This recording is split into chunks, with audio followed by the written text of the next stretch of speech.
£9.50 and £12.75. Whitby, how much is fish and chips?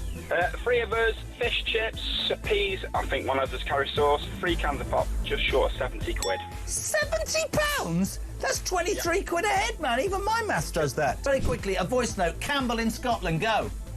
Up here in Banff in the northeast of Scotland, we can get a fillet and a half of haddock with a regular chips for £8 and 10 pence, and it's by far and away one of the best chippies I've ever had. Kenneth in Surrey, fish and chips, go. Fish and chips in Ascot, about half a mile from where you used to live, will cost you £12 and 60 pence. Great show. Keep up the good work. That's why I moved, because you were living there. When was the last time you had fish and chips? Couple of weeks ago. How much? Where'd you get it from? I think it was about 40 quid. It was in the Ivy. Honestly, you really are. For any of you who think he's a man of the people, I nearly said you're...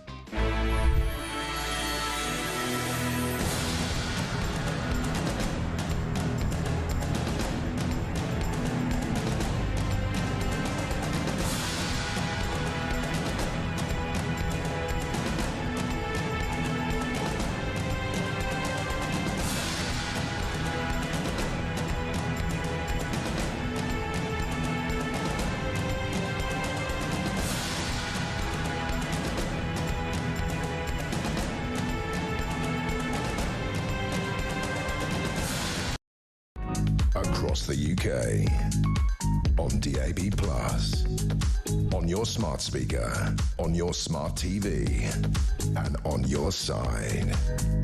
This is Talk.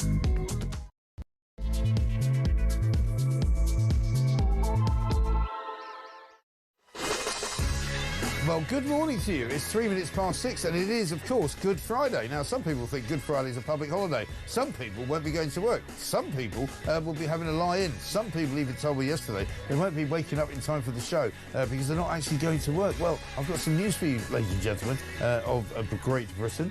We are here, as we were always here on a Friday, because to us, Good Friday is just like every other Friday. But it is an Easter weekend. It is a bank holiday weekend. If you're travelling anywhere, if you've got the kids in the back of the car, if you're trying to get them out of bed, if you're trying to get them into some kind of, activity mode, good luck, because it's going to be a pretty awful weekend for travelling. It's not going to be very nice weather-wise, and wherever you're going, if you're going anywhere in Britain, it's not going to be a terribly nice weekend. But never mind. We've got Alan Mendoza here from the Henry Jackson Society. Alan, very good morning to you. We're going to be walking our way through the various stories in the front pages this morning. The big story still is what happened in the Supreme Court the other day when they declared, quite rightly, that a woman can only be a woman if she was in fact born a woman. It seems to have caused all sorts of problems for the Labour Party, who can't seem to get their heads around it. Keir Starmer still has not issued any kind of statement at all. Various ministers and subterranean types inside the Labour Party, whether they're in the cabinet or not, can't seem to agree on whether they're going to support the new law or whether they're going to decide to go against it. Lloyds Bank have decided that they're going to stand with their trans allies and they're going to kind of ignore the law, and they're going to make sure that they look after, I don't know how many trans people they've got working for them, but they're going to make a point of saying, you can be whatever you want if you work for Lloyds Bank. Well, bully for you guys.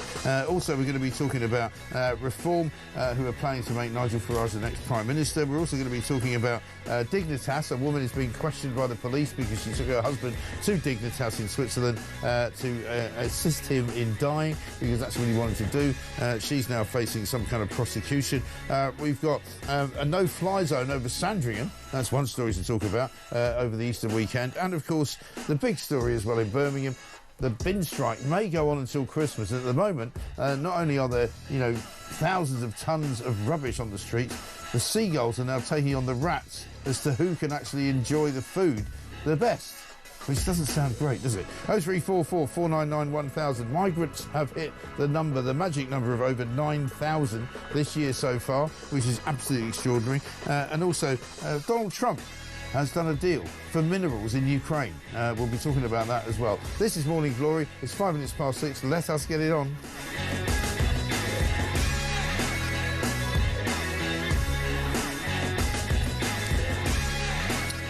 A very good morning to you and a very happy Easter. Alan Mendoza is here. We're delighted to see you, Alex, because we don't normally get you in this early in the morning, so thank you so much for joining us. Lots to talk about this morning. The main story still, I suppose, the reverberations from the Supreme Court judgment the other day. People have been getting their knickers in a twist, which we can now say without fear or favour, about whether they're going to support the law or not. And it kind of tells you more about Britain, I think, than it does about the judiciary and the judicial system. You know, you've got, members of the government actually saying, well, we're not really sure about this. We don't know if this is actually proper, and we're not actually sure if we're going to adhere to it. Well, surely Keir Starmer, and I said this yesterday, Keir Starmer is the sort of chief lawyer of the country, keeps telling us that he works within a legal framework. Everything he does is driven by his, sort of knowledge of the law. He's been very quiet about this. But surely the Labour government have to adhere to the new law, which is, a woman is only a woman if she's a biological born woman. Yes, I mean, totally, absolutely, and you're right to point out that the government's legal framework has always been, we will do what the courts tell us. That has been the watchword throughout this time. Absolutely. And it's led to some very strange decisions by the government, but you can at least understand, from the point of view of logic, where they're coming from. But here we have a clear ruling from the Supreme Court that states the obvious, that everyone with eyes knew already, basically, in this way, and the government is, clearly at 6 and 7s on that. Yeah. Now, I guess they weren't expecting it, perhaps. Maybe that was why they could be in turmoil. But it really is such a simple ruling. And although people are trying to complicate it and go, I've had so many people on shows saying, it's a very complicated ruling. No, it isn't. It's very simple. It's not complex. Not complex. It just requires some guidelines as to how to interpret it. And actually, the papers today have got all sorts of guidelines potentially out there. Right. And all the government has to say is, yes, we accept the ruling, we hear the ruling, we now accept that a woman is a woman, and we will deal with trans people in a slightly different way. That's all they need to say. But of course they can't say that, because the problem is that almost all of them, and we put out a tweet yesterday, which I retweeted from somebody, which includes people like David Lammy and Lisa Nandy and Keir Starmer himself, all of whom have said, that trans women are women, and, they need to be able to access single-sex spaces. And of course they're now saying, well, we've always said that we protect single-sex spaces. So they're in all manner, 6s and 7s all over the place. I mean, front page of the Daily Mail, Labour turmoil on trans ruling. Labour's stance on women's rights descended into farce last night as a minister failed to back single-sex spaces, and its union paymaster said it will ignore the Supreme Court judgment. And this is where basically the health minister refused 4 times to say which changing room transgender women should use. And meanwhile, the NHS have been told you have to completely revamp all of your nonsensical structures on how people are treated when they get to hospital. I mean, James Whale, our colleague who is suffering from liver cancer, every time, he tells me, he said the nurses are actually embarrassed, but every time he goes in to get his cancer treatment, they say, we're really sorry, James, but we have to ask you again, are you pregnant? And he's like, why are you asking me that? It's ridiculous. Well, exactly. It's madness. This tells you the depths of political correctness that we have stooped to in this country. Yeah. The fact that obvious questions are being, sort of put to people who shouldn't be being asked them. Right. And it's being regarded as perfectly normal. It has been the way this whole trans debate has unfolded. It's almost as if a fantasy land has been created before our eyes for years and years and years.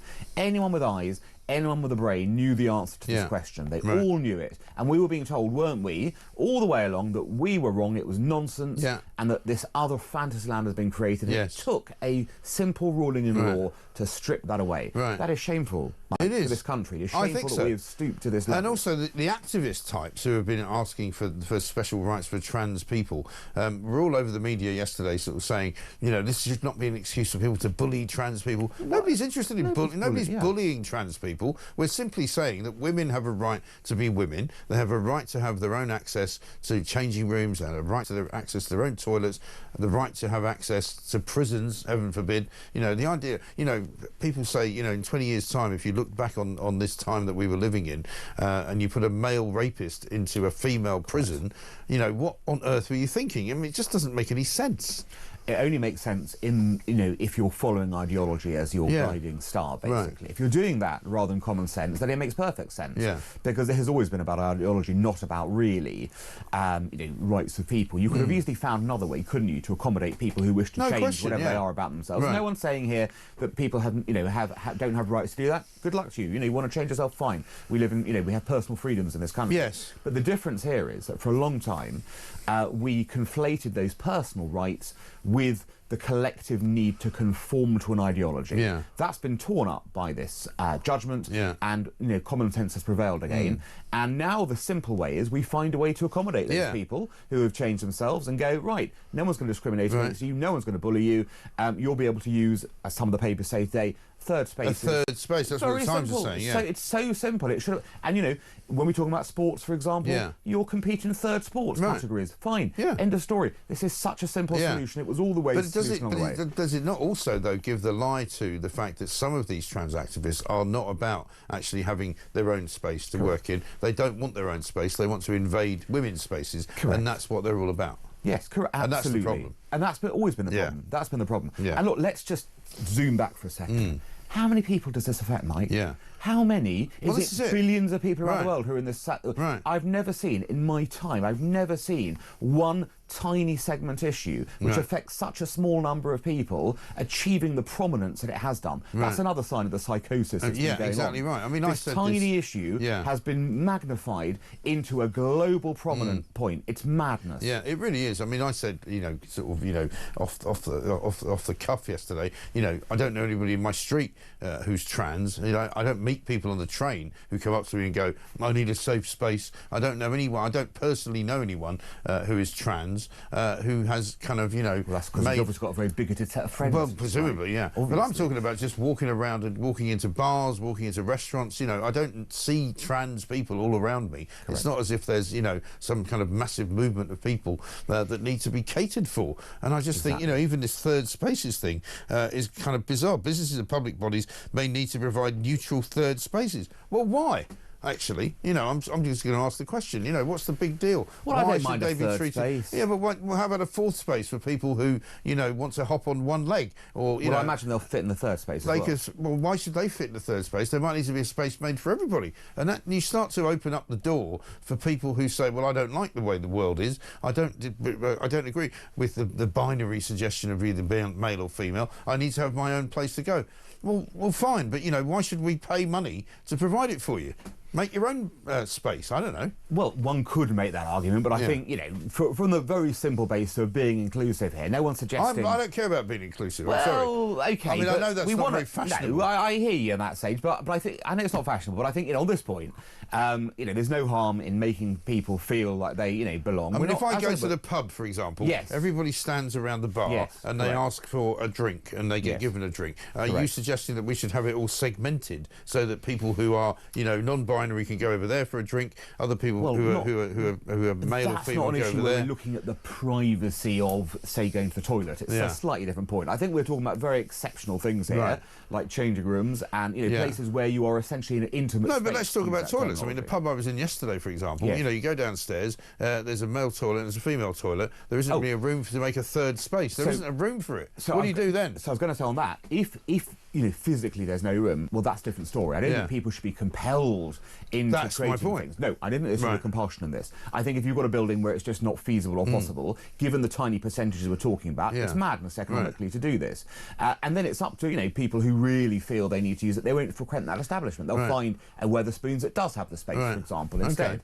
So there are choices, aren't there? You know, it's rather like a vegetarian going to a restaurant that only serves meat. You wouldn't go there. So the whole point is... But most restaurants now serve vegetarian food. But say, for example, you came in and said, look, I don't eat vegetarian food or meat. I want a third option. You'll have to give me a... But then you wouldn't go to that restaurant. That's the whole point. So the market eventually finds its way. Yeah. But you need to trust the market on this as well. Yeah. I think in public spaces like hospitals, there are plenty of room for this sort of thing. I've got no problem with that. But I think in private spaces, where there is no room, you can't compel landlords to spend money on something like this, which affects such a small number of people. But again, the market will determine. Yeah. But you see, the NHS... I was talking to a doctor yesterday on the air, care about the NHS and what they do. And the front page of The Guardian has got the NHS told they have to act after the ruling on gender. NHS chiefs are working to overhaul guidelines for single-sex spaces in thousands of hospitals, because this doctor said to me, well, what do you do with a trans woman who is effectively biologically a man? Yeah. You can't put them into a female ward now because that's wrong, and it was always wrong in my view. But do you really want to be, if you're a man, on a men's ward, have somebody in a bed next to you who identifies as a woman? To me, I don't really care. But, you know, are they going to have to find like a third space for people in hospital? That is an interesting question that we will find out when the guidelines come out. Well, indeed, we will. We've got Health Minister Karen Smith. This is one of the reasons why the Labour Party are tying themselves up in knots. Let's have a look at what she had to say. We are not interested in so-called culture wars. We believe that everybody should have their dignity and privacy and their rights respected. We're very proud as a Labour government of the Gender Recognition Act that we introduced and the Equality Act, protecting people's rights. I think now is the time to make sure we look to the future, that rights are very clear for people, and that service providers absolutely make sure that they comply with the law. I think all bodies have to look at what the decision means. Rights remain enshrined in the Equality Act. There are protected characteristics for trans people under the gender recognition part of the Equality Act. If there are changes to be made, that needs to be looked at carefully with the guidance. But this law was about women's rights and rights under the Equality Act for sex and for service providers, making sure they're compliant with that.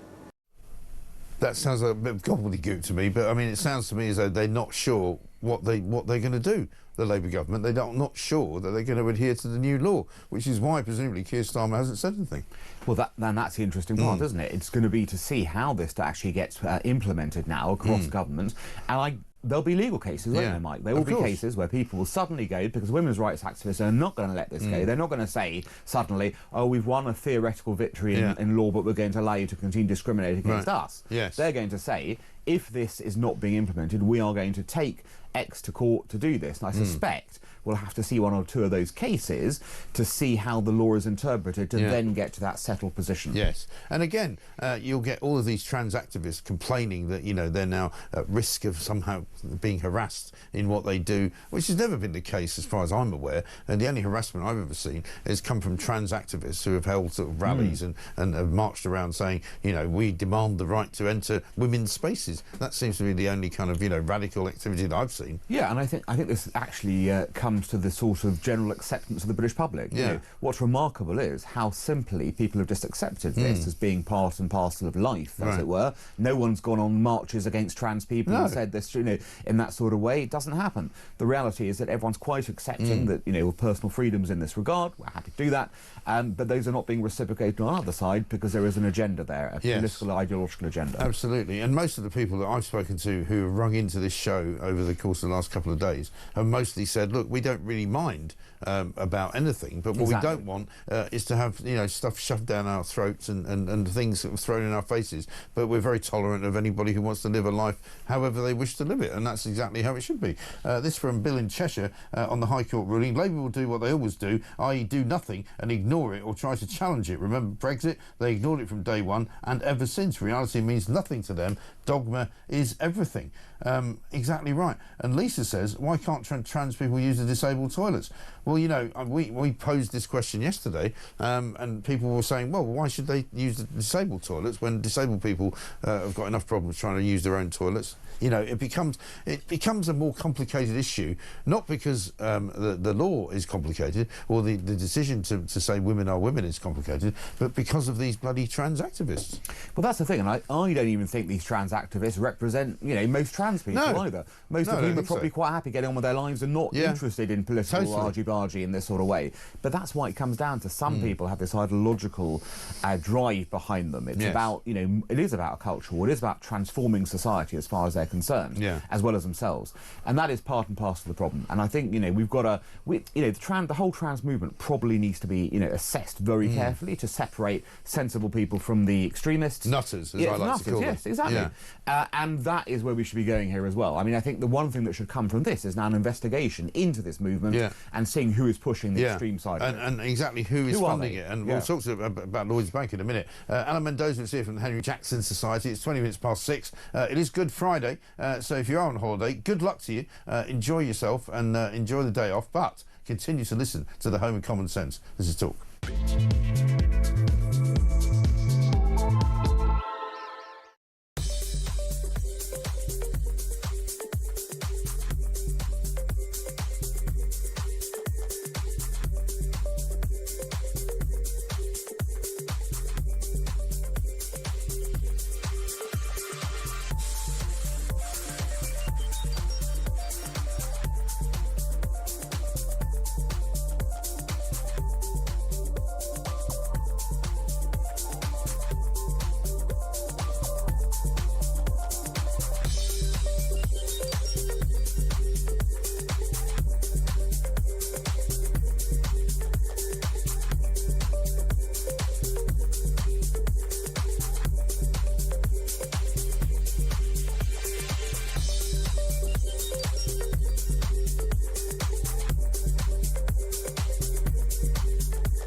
Actually means in some of the key areas. So does that mean, for example, Kev, if you go for an ultrasound or an MRI scan, I hope you don't have to do either of those things, but if you do, are you going to be protected from the radiographer saying, could you be pregnant before you have an ultrasound, or whatever else the test may be? Are we gonna stop all that nonsense, please, or is it going to persist?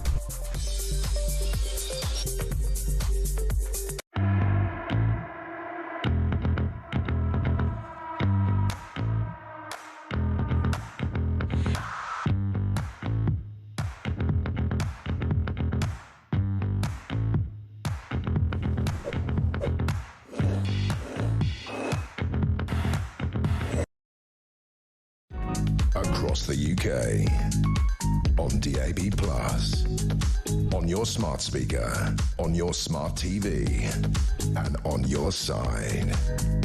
This is Talk. Welcome back to Morning Glory, 23 minutes past 6. Alan Mendoza is here from the Henry Jackson Society. It's Gaffe-prone Friday, it's Good Friday, so we're going to start off and cheer you up with a whole bunch of things. And these are, of course, the mistakes that have been made throughout the course of the week. This one in particular, possibly the best gaffe of all time, Kevin O'Sullivan. Check it out. Said Toby Carvery. Kevin O'Sullivan walks in. He likes to go to a carvery with his wife, and they get, he's striding in. Come on, O'Sullivan. Have you ever been? I've never been to a carvery. You have, haven't you? It's right up your street. Yeah, really. Champagne socialist. Yeah, but carveries aren't champagne socialists. Carveries are for cheapos, aren't they? Thanks, Kev. So, have you been to a carvery? Kevin O'Sullivan thinks you're a cheapo. What do you think of Weatherspoons? What were you guys doing at 5:30? Because you had a real spike, story-wise. We're on air. We're on air. Now? Yes, we're on air, Kev. Brilliant. Oh, you really? Oh, three, I love him. He's like your uncle at a wedding. Kevin O'Sullivan, who does a show here between 7 and 10, 5 nights a week, didn't realise that actually Jeremy Kyle was on air as he was talking to him. The only thing we said to Kevin was, thank God you only said what you said, because it could have been a lot worse. Very dangerous, very dangerous. The clue is, Kev, just in case for future reference, when you walk into this, the gallery, there's a big red light that says whether or not you're live. And when the big red light is on, that's when everybody's on air. Anyway, let's talk to, Rachel Reeves. She tweeted this from Scunthorpe Steelworks yesterday. in school for, and the Steelworks. They're so grateful. We really, really are. Thank you very much. Firstly, I'd like to thank every department of the government for having our back, because without that, we wouldn't be here. Come June, we wouldn't be here if it wasn't for yourselves. So we really, really appreciate it. Well, actually, we wouldn't be here if it wasn't for the workers. We were able to step in at the weekend and save steel here in Scunthorpe, but only because we ensured there was something to save. So we're really grateful to you, and the country's really grateful. I'm smiling. Very grateful. We're very grateful to each other. It is really, really important that we keep what you're doing going here, and especially preserve the unique things about what you do at Scunthorpe. When we're doing big projects like investment in rail, third runway at Heathrow, we just signed off this new theme park down in Bedfordshire last week. We want British steel to be used for British construction, and as a government, with the changes we're making, we're confident that will be able to happen. Sorry, I'm smiling. I'm so happy. Yeah, I am as well, Paul. Yeah. I'm sure the workers at the steel plant are really, really, really excited about the theme park. Why do they keep going on about the theme park? It's like they think it's their sort of, their sort of legacy moment. Well, the theme park's a big thing, Mike. It's a big deal in terms of economically. Well, they think it's a big deal, but I don't believe it's a big deal because I don't think it will ever actually happen. Oh, well, that's a different story. But if it were to happen, but they're using it as though it's this, look, I know we're screwing everything else up. We've messed up the NHS. We haven't stopped the boats coming. The economy's down the gurgler. But don't worry, we've got a theme park. And that's going to solve everybody's problems. Bread and circuses. But it isn't, is it? Bread and circuses. Bread and circuses, exactly right. But isn't that so awkward? There's Rachel Reeves hugging a man who she's never met before. Very odd. Very weird. And by the way, imagine, by the way, if a male politician had hugged a woman. That would be very wrong indeed. Just think about that. And also, why is it that whenever they wear these hard hats, they can't get one that fits them? Well, have you ever worn a hard hat that does fit? It doesn't. It's designed to bobble around on your head. That's the whole point. I tend not to go to places where I need to wear a hard hat just for the purposes of publicity. And if I ever have worn a hard hat, I've never been filmed doing it. But it just looks so bloody awkward. Why are they so awkward? It's just embarrassing. Well, the reality is that most politicians, whether any party, probably haven't ever been to a Steelworks. Let's be realistic about it, because there are so few in this country, as you know. Well, Jonathan Reynolds went and stood in the actual furnace wearing the protective clothing and declared it was so hot I thought I would melt. And you go, what did you think it was going to be like? It's a furnace. It is a furnace. Yes, exactly, in that sort of way. But look, people don't tend to go there. And I think it sort of does reflect, actually, the reality that we are somewhat removed now from the idea of being an industrial country. At one point, it would have been commonplace. Politicians would have been, very comfortable in these places. But if you look at the backgrounds of our politicians, they aren't. But this is the Labour Party who are supposed to represent the working people of this country. They keep talking about the working people of this country, but they couldn't be further removed from them, could they?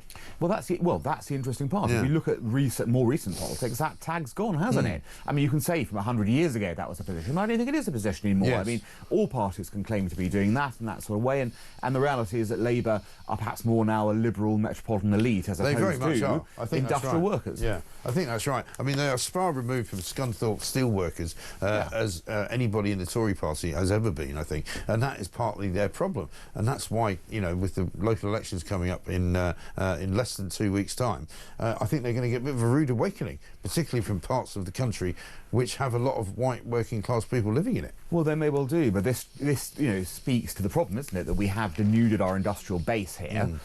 We've decided to take things, from everywhere, but particularly China, and that's been, the fate of the country. So that's why we're in a situation where we had to rescue the steelworks because we sold it all off. Yeah, to China, bizarrely. Let's talk about striking workers, because once again, what we're going to see over the course, we've been told, I think earlier this week, there's going to be a summer of discontent. Teachers on page 2 of the Mail basically saying that they are about to go on strike and they're going to make Labour MPs pay unless they get more cash. This is coming from the National Education Union, NEU.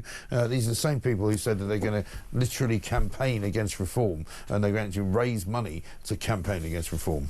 Well, you have to remember that trade unions exist not to benefit ordinary people, but to benefit their members. Right. That's always why they're there for. It's one of the, it's sort of misunderstood often. People think, oh, trade unions is for the working person. Yeah. It's not the case. No. They are purely for their members and purely to secure their members' positions, rights, whatever it may be, in the face of changes that could transform their industries. Yeah. How many times have we seen unions not being about collective bargaining because things are unfair, but because they are stopping progress? Right. And here's a great example. That, you know, we're looking for reforms in education. The teachers' union says, not on our watch, thank you very much. We'll pull them all out on strike, and that's how it's going to work. And that is the antediluvian approach to transformation and change that has been holding back this country. Yeah, and they're increasingly anti the Labour government, aren't they? Because as Keir Starmer sort of moves more to the centre, the unions seem to be spending time moving further and further away to the left.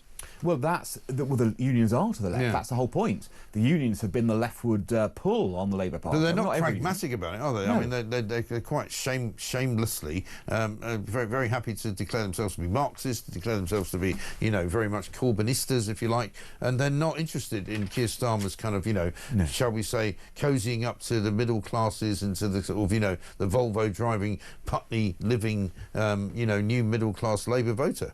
But this is a strange thing because, you know, it depends on the union, of course, but in some unions this will not represent what the members think. Yet the leadership is somewhere totally different. Yeah. So you have to, therefore, go back to the idea of what is going on in unions. Why are people who are not representing those unions in charge? With the teachers, it might be a totally different case. I suspect there may well be, given what we've seen in this country over a drift of 20 years. I don't know who's in our teaching profession these days. But, you know, most teachers are probably not political in the slightest. They're not interested in ideology again. But once again, we've allowed, you know, bases in this country to be occupied by ideological people. We spoke about this with the trans lobby earlier. Now you can see this in some of the unions where you've got militants leading the unions and causing chaos as a result. It's clearly not good for the country. And that's what we're seeing in Birmingham. Although I spoke to the Unite Union yesterday in Birmingham, and I have to say I'm convinced that they're right to say that an awful lot of the problems in Birmingham are created actually by the local council. But the bin strike, which has been going on in some way, shape or form since about the 1st of January,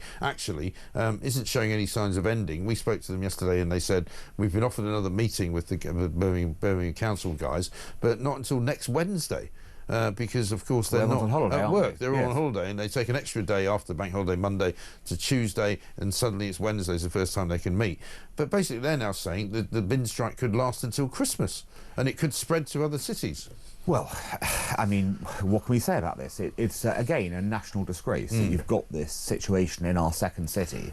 Absolute disgrace in terms of seeing how the rubbish is piling up. And there's no urgency, is there, to come to some kind of deal? I can't believe the government have not been more kind of proactive in making them sort it out. You know, Angela Rayner's kind of, you know, occasionally says once every couple of days, oh, well, you know, we should get round the table and sort it out.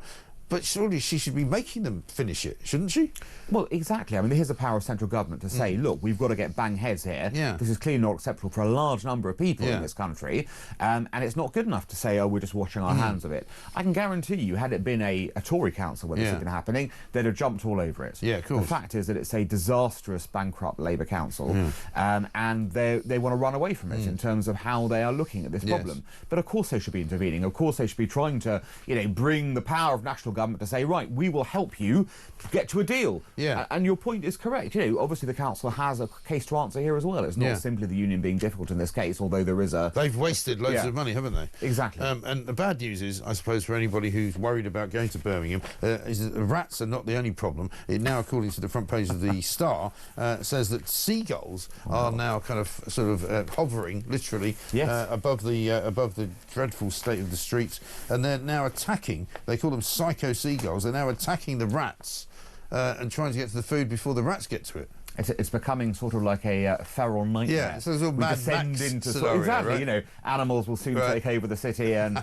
we'll have to see what's going to happen, you know, in that sort of way. But look, it highlights the scale of the problem. You know, if you have rubbish everywhere, you know, sort of animals will come and attack it. It's very simple, and you will attract all the kind of I mean, I used to live in scavengers. Hastings. I used to live in Hastings, and on bin day, people would sort of try to put their bin, because there were no wheelie bins in the particular street that I lived, people would try and take their black bin bag out and put it out just as the lorry was coming down the street, because if you put it out any time before that, literally the seagulls would fly down and peck it open, and just the rubbish would be strewn all over the street, and they'd be just going for everything they could get their hands on, or their beaks on. Well, exactly, but we've also got this problem in in urban areas with foxes now. Yeah. You leave your rubbish out the night before in my area, and the foxes will get at it. Yeah. So it's extraordinary. Right. We've had a rewilding. Yes. It's nature advocates will be delighted. And we're not allowed. We're not allowed to poison things anymore because apparently that's too dangerous and nasty and horrible. So even people that I speak to in the rat catching business, there's only certain things they can use to poison the rats, which are not as effective as the things they used to use. As to kill them. Well, here's your problem, right? So Birmingham laid to waste by rats and seagulls. Yeah. What a marvellous advert for Britain in 2025. It's a great sort of picture of where we are today in many ways, isn't it? Absolutely ridiculous. It's coming up to 6:35. This from Sean in Gloucester. I bet a lot of money that when this loony Labour Party release guidelines following the ruling of what a woman is, they will mess it up completely. And Celia says the seagulls are doing us all a favour. Maybe we should let shelter cats out on the streets of Birmingham at night. And what about hawks? Didn't hawks discourage pigeons not to hang around Trafalgar Square? Let nature take care of things. Well, that's one thing you can do. You can release the hawks in Birmingham and see if you can get rid of the rats and the seagulls. Well, you see, that's what I said. I just said let the animals take over, and here they are. We're going to have every single living in sort of predator, every single chain of predators coming out to solve the problem. We're living in sort of Game of Thrones. Why don't we sort of artificially create another Tyrannosaurus Rex or something from some ancient piece of DNA? Let's get a voice note from Sean. Morning, Mike. Sean from Grimsby here. All this talk about these transgender people having their own toilets, mate. I mean, what's all that about? Because at the end of the day, mate, all you're going to have is a men's and women's toilets and then another men's and women's toilet. So you've got two sets of men's and women's toilets. I mean, it's just nuts, man. Great show, mate. Yeah, I see what you mean. Sean's saying basically you'd have trans men, trans women, and then men and women, so you'd have 4 toilets. And he's right, you shouldn't have that. Because you can't put the trans people in one toilet, can you, presumably? Because if you're a trans woman or a trans man, can you go to the same toilet? Now here is where I think we can have a point of disagreement. Because I think here, given the numbers, Mike, remember what I was saying earlier about how many people are actually affected by this? Right. I am pretty certain, I couldn't say a figure right now, but I'm pretty certain there are fewer trans people in this country than disabled people. Now, obviously... There's certainly fewer people trans people in this country than there are rats. That's all seagulls. That's certainly this, but there may be more rats than people at this stage in time, full stop. So we don't know. But here on this point, think about it in this way. We're perfectly fine with having, say, one disabled toilet. Just where one person uses it at a time.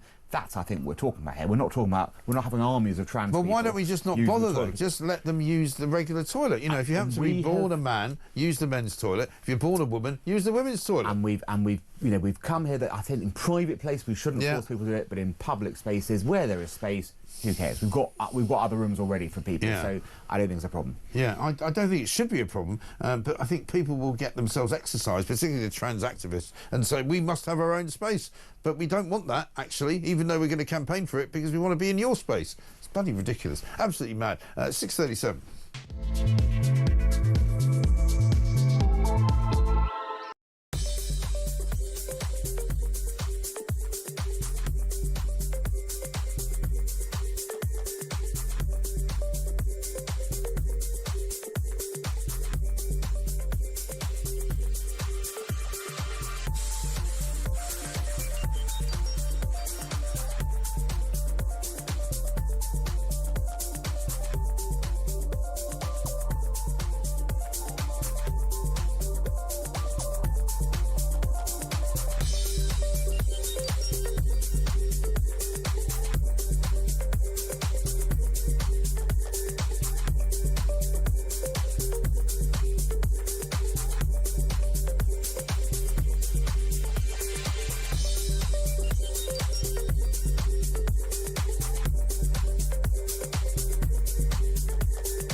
across the UK.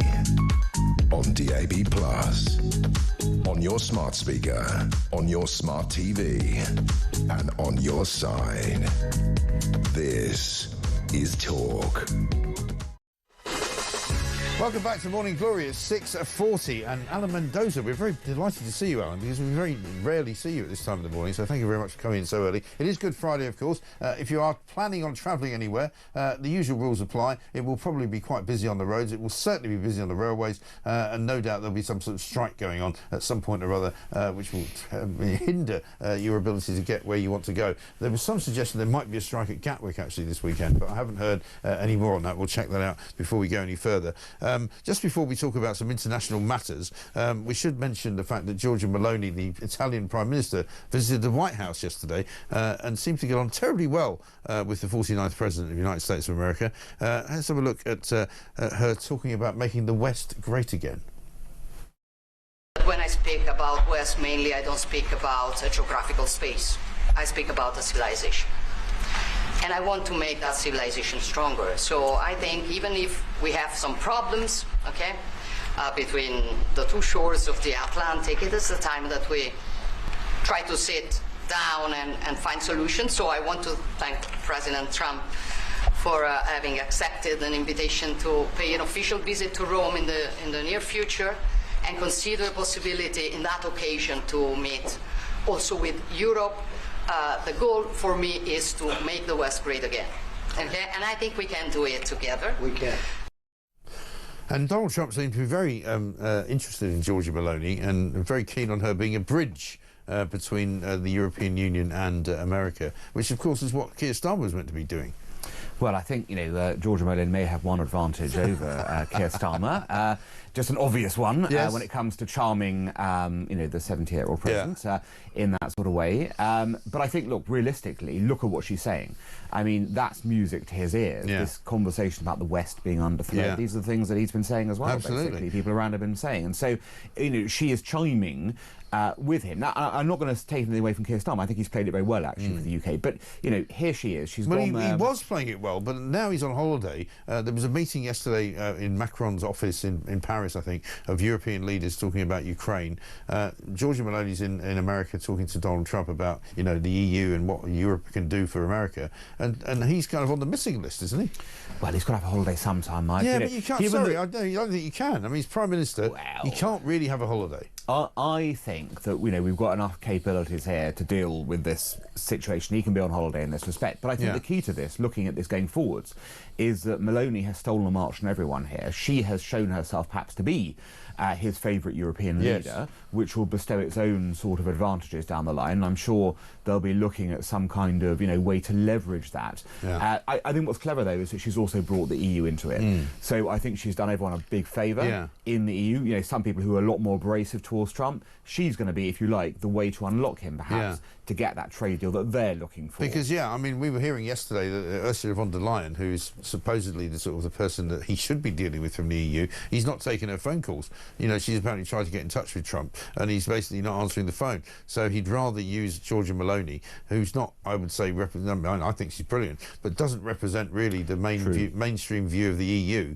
which is generally speaking quite left-wing. Yeah. She's not like that at all, is she? Well, that's the interesting thing. So what Trump is probably doing here, as he does in other places, is trying to make a political statement as well as every other deal he's trying to make here. So his line is, right, look who I'm going to choose here. It's going to be one of the right-wing leaders, not one of the left-wing leaders, in this sort of way. And it's someone who has been friendly to me. Again, another sign saying, if you're friendly to me, you get things back, basically. Things happen. Yes. So he's quite, the thing about Donald Trump is he's quite, sort of easy to understand here. Right. If you're nice to him, he's nice to you. If you're aggressive to him, he's aggressive to you. Right. It's a really simple process here. And that's what the countries that are going to do well under the Trump presidency are going to work out very quickly. And isn't it funny how those on the left seem to be so absolutely appalled by this kind of behaviour? And you kind of go, well, what did you think was going on before? Joe Biden was not a friend of Great Britain.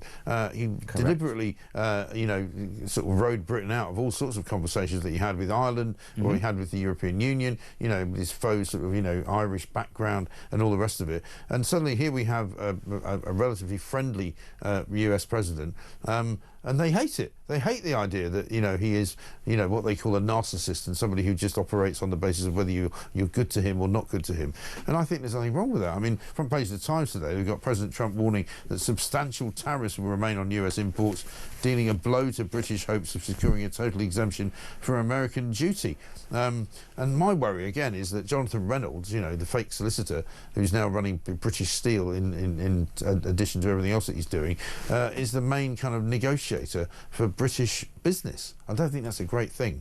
Well, look, I think that the lesson of how to deal with the Trump administration is you go for the deal until the deal is done. Yes. The reality is we've seen already, you know, what seems to be policy one day can change the next day. Yeah. So until you've got an inked, you know, sort of contract signed, anything's possible. Yeah. So I don't think we should be, you know, paying much attention to stories like this, basically. We should be going for what we should be going for as a country, trying to get the best deal we can get, pushing those boundaries, not accepting that there's going to be a 10% baseline, saying, no, we want more, and this is why we should get more. But it's up to us to show that. It's up to us to be the negotiators and say, look, this is what we've got in our arsenal, this is what we're putting on the table to sweeten the deal for you, and that will be the way I think we get a better deal. Yeah, I agree with you. Talking of international matters, a fascinating story in the Telegraph today.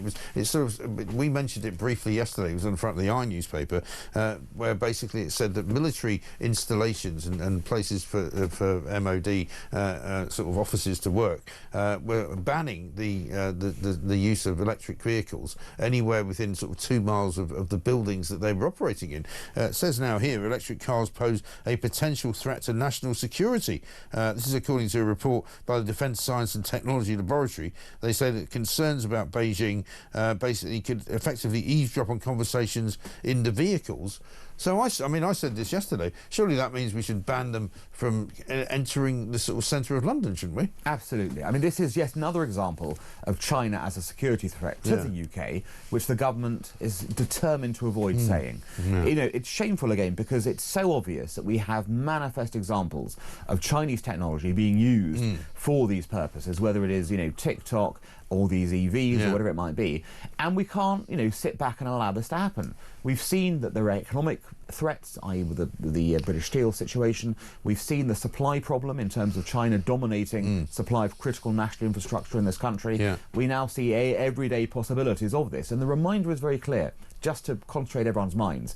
Any Chinese company legally you know, must comply with a dictate by the Chinese government. The Chinese government wants to take your data, for example, and say to you as an EV car maker, I want all the conversations that I've had in your cars in London. The company's got no choice but to give it over to the Chinese government. That's the reality. That is what we're dealing with, a communist dictatorship that wants to know our secrets. We can't give it to them on a plate, Mike. No, we must not do that. But surely if the government is going to admit that basically these are effectively you know, recording devices on 4 wheels, then surely they have to ban them from access to all sorts of places. I would agree. And I think, you know, the idea... Government buildings, police headquarters, everything. Yeah, just ban them full stop. Yeah. Enough already. I mean, the reality is they're going to dump them on our market anyway in a breach of free trade. They're going to sell them below cost in order to secure the market share. And that's, you know, a breach of free trade in this way. Tariff them. Use that word. Let's put tariffs on them. This is what I said, and I've been saying this for ages because I knew, because it was being written about in the Telegraph literally last year, maybe the year before, that, you know, the European car industry is going to be hollowed out by these by dumping, Chinese, by cheating. cheap Chinese imports, you know, cars that are created by people probably working as slaves for slave labour wages, you know, nobody with can massive government investment. Massive government investment and massive government, you know, push, and also all of the advertising that you see. I mean, I found myself, and I don't normally get triggered by a car, but I was driving behind one of these BYD cars the other day, and I thought, you are actually doing down this country, you're doing down your own economy, and you're kind of kowtowing to a communist state. You shouldn't be buying these cars, you shouldn't be driving them. Exactly, and you know, in reality, free trade is about fair trade, right? These are unfair practices that are enabling the Chinese to gain this market share. They should be stamped down upon. Absolutely. You know, I'd slap a 50% tariff on them. Totally, on the ground that they're cheating. Make them cost at least 50 grand, and let's see how many people buy them then. Buy them then, exactly. You know, absolutely right. Well, thank goodness we're in such a... I don't normally get such violent agreement at this time in the morning. Normally it's far more fractious. 6:49 though, this is Good Friday. It's a very good Friday because I'm working and you're not. This is Talk.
reputation of British policing per se is on the floor, and many would say with a lot of justification.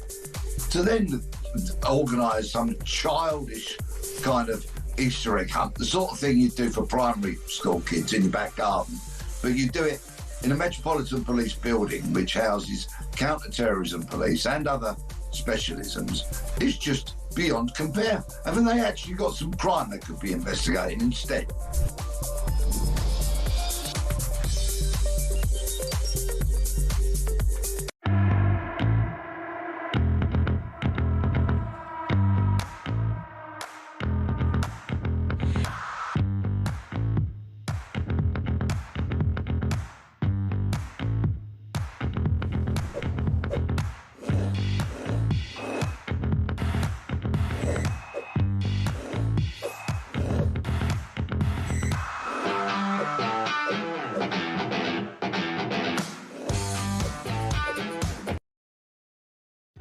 Across the UK, on DAB+, on your smart speaker, on your smart TV, and on your side.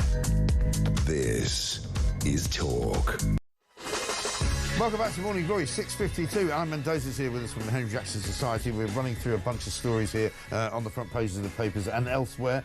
This one from Susan, who says, the problem with allowing men in women's toilets is to do with men. The problem with trans people in men's toilets is to do with men. It's because of a few men who are intolerant to trans in men's toilets and a few trans who are a danger to women in women's toilets. So basically, it's a minority male problem. She may be right about that. I mean, I'm not going to argue with that particular situation. We're going to talk in a minute about Ozempic-style daily weight loss pills, which are going to come in. So many people that I know now and that I can see, even if I don't actually ask them, are on Ozempic. It's sort of becoming a mainstream activity, it seems to me. And just before we do that, I'm told we need to listen to this. Donald Trump talking about his September state visit to the United Kingdom. Check this out. Invited by the king and by the country, great country, they're going to do a second, as you know, a second fest, and that's what it is. It's a fest, and it's beautiful, and it's the first time it's ever happened to one person, and the reason is that we have two separate terms, and it's an honor to be, you know, I'm a friend of Charles. I have great respect for King Charles and the family, William. We have it's really just a great respect for the family, and it's a very great honor that, and I think they're setting a date for September. It's going to be a smaller visit initially, and then a bigger state visit to follow after. Is that the plan? Yeah, they say that it's going to be. I don't know how it can be bigger than the last one. The last one was, as you know, was incredible, but they say it's going to be even more important. So it's a great honor to be so chosen. That's great, isn't it? It's a great honour. It doesn't mention Harry, funnily enough. He's a black sheep. So, by the way, this just shows you the asset the royal family is. All the people who say it's past it, look at it. Yeah. The President of the US is in awe of the royal family. Totally. He's their friend. He can't wait. The biggest occasion ever. You can't lose that. No. Like that's, you know. No, that's I totally agree. I mean, I was a bit disturbed actually to see Charles yesterday, King Charles, out and about giving away the Maundy Thursday coins or whatever it is that he does, and there was that completely ludicrous lot of people who come from Republic chanting "You're not my king." It's like, you know, they should do what they did at the coronation, just take them away and arrest them. Absolutely. And put them in a box for 20 minutes, you know, so that they can't actually do it. Very embarrassing. Anyway, let's talk about this daily weight loss pill. Apparently it's going to replace the Ozempic jabs. Drug is expected to be available in the UK as soon as next year at far lower cost than weight loss injections. And it's not so much the cost, I suppose, it's the access to it, isn't it? Yeah. And more people will probably be able to get it then. Well, it's fantastic. Look, you know, I know there are questions about... Well, I know there might be questions about long-term issues here. We haven't had these drugs around for long enough to really know this.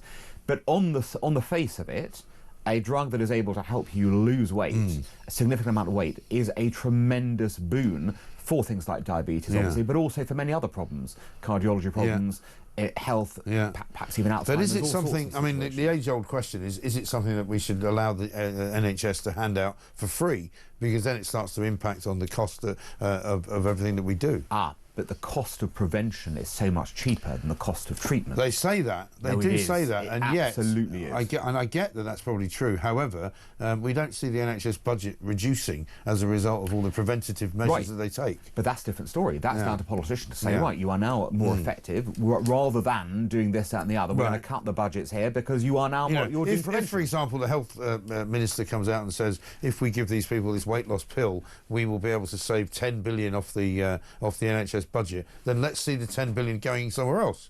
Let's see the 10 billion actually being taken off. But they won't do that. We know they won't do that because they'll just spend it somewhere else on a bunch of DEI. Well, that's the problem. They'll probably spend it on things that shouldn't be spent on anyway. So the whole point is, part of this is things like this could provide the basis for a whole restructuring of the NHS budget. Right. And I'm in favour of this, totally in favour, because I think it could really save a lot of lives as well, and lead to much more comfortable old age for many people as well. What I find funny is seeing people on television who I don't know particularly well, but who I've known over the course of years just doing what we do, who I can absolutely guarantee are on it, but of course they're not saying they're on it. And how are they getting on it? How are they getting hold of it? Because it's not that easy to get unless you're going to a private doctor. You go to a private doctor, who gives it to you.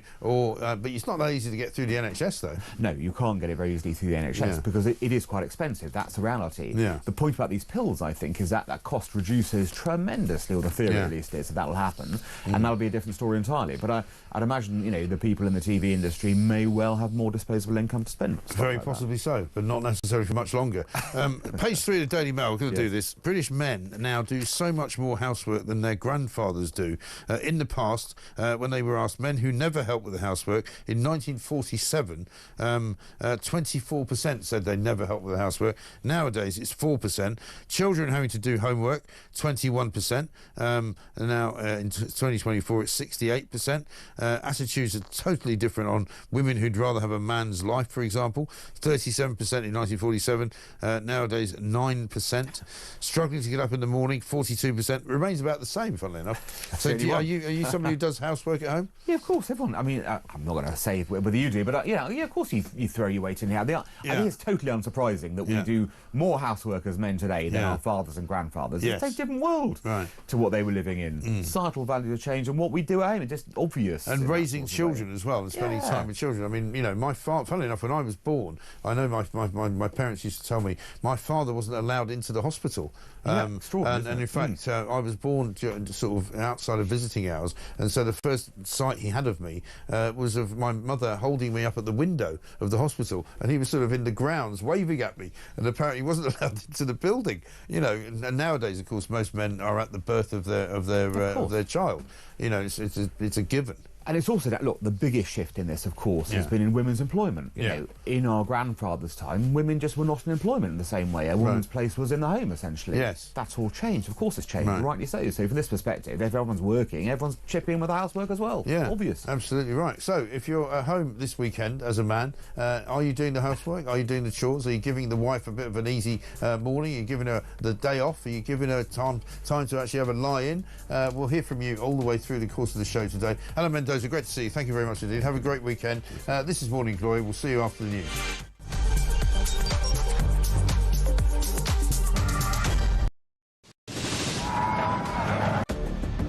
I can announce this government will begin the biggest sustained increase in defence spending since the end of the Cold War. We will deliver our commitment to spend 2.5% of GDP on defence, but we will bring it forward so we reach that level in 2027. The answer from European capitals has been as resounding as it is clear. We are in an era of rearmament to respond to the short-term urgency to act and to support Ukraine, but also to address the long-term need to take on more responsibility for our own European security. On Saturday, we also agreed a new £2.2 billion loan for Ukraine, backed not by the British taxpayer, but by the profits from frozen Russian assets.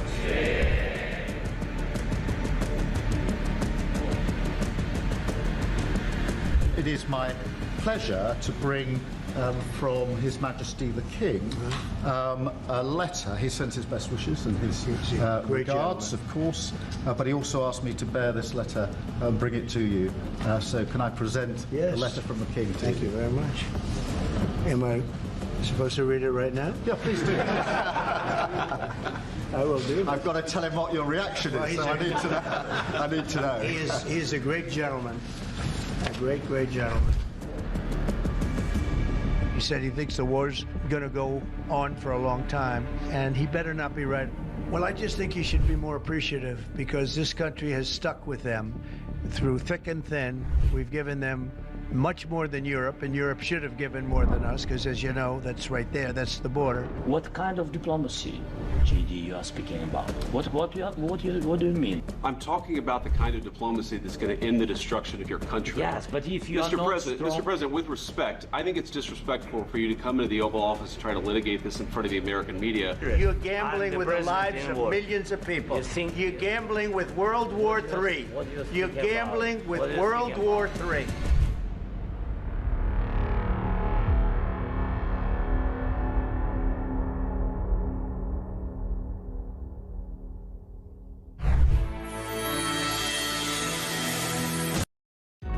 Across the UK, on DAB+, on your smart speaker, on your smart TV, and on your side. This is Talk.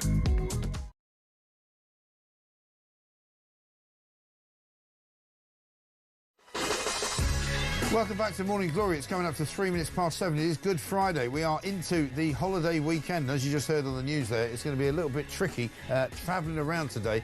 So if you're stuck in traffic anywhere, or if you're going anywhere, do let us know. We can tell you and tell everybody else, get your view and tell everybody else exactly what is going on, because this is the one place where common sense prevails. We're talking this morning about a great many things, including, of course, the Supreme Court ruling yesterday, or the day before, in which it was revealed that a woman can only be a woman if she is actually born a woman, biologically speaking. But of course that has thrown the Labour Party into all kinds of turmoil, because they don't really know what to do. Keir Starmer has still said nothing about it, despite the fact that he is, the world's leading lawyer. He tries to make out that he's the man that loves the legal framework. He tells us all the time that he was in charge of the CPS. He was the chief prosecutor. He knew how to absolutely and utterly administer the law, because he was in charge of it. And he's now in charge of making the law. But why has he not come out and actually said, now that there is a law which states that you cannot be a woman unless you actually are born one, why has he not come out and said, now the NHS is going to have to change all of their rules,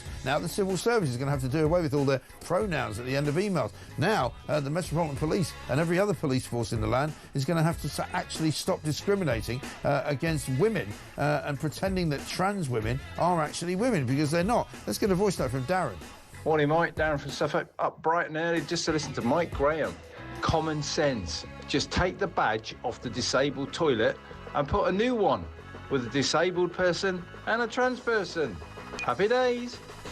Yeah, it shouldn't be that difficult, should it? I mean, I'm not interested in having a third space created. This is what's being said on the front page of the Times this morning.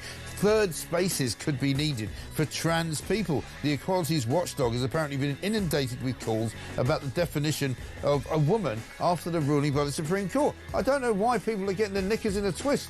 I can say that now because they might be wearing knickers or not. But the point is this. If you don't understand what a woman is, just ask the Supreme Court and they can tell you. It's a woman who was born as a woman. It's as simple as that. I don't understand why this has become complicated. 0344 499 1000. Benedict Spence is going to be talking to us very shortly in 1 moment. We're also talking about striking. Teachers are going to be striking, apparently. They want more cash. Surprise, surprise. And the bin strike in Birmingham could last until Christmas. And meanwhile, if you're feeling like you're a bit chubby, don't worry about trying to get hold of a weight loss jab. You can just get a pill. Coming soon to a pharmacy near you. 7:05. This is Morning Glory. Let's get it on.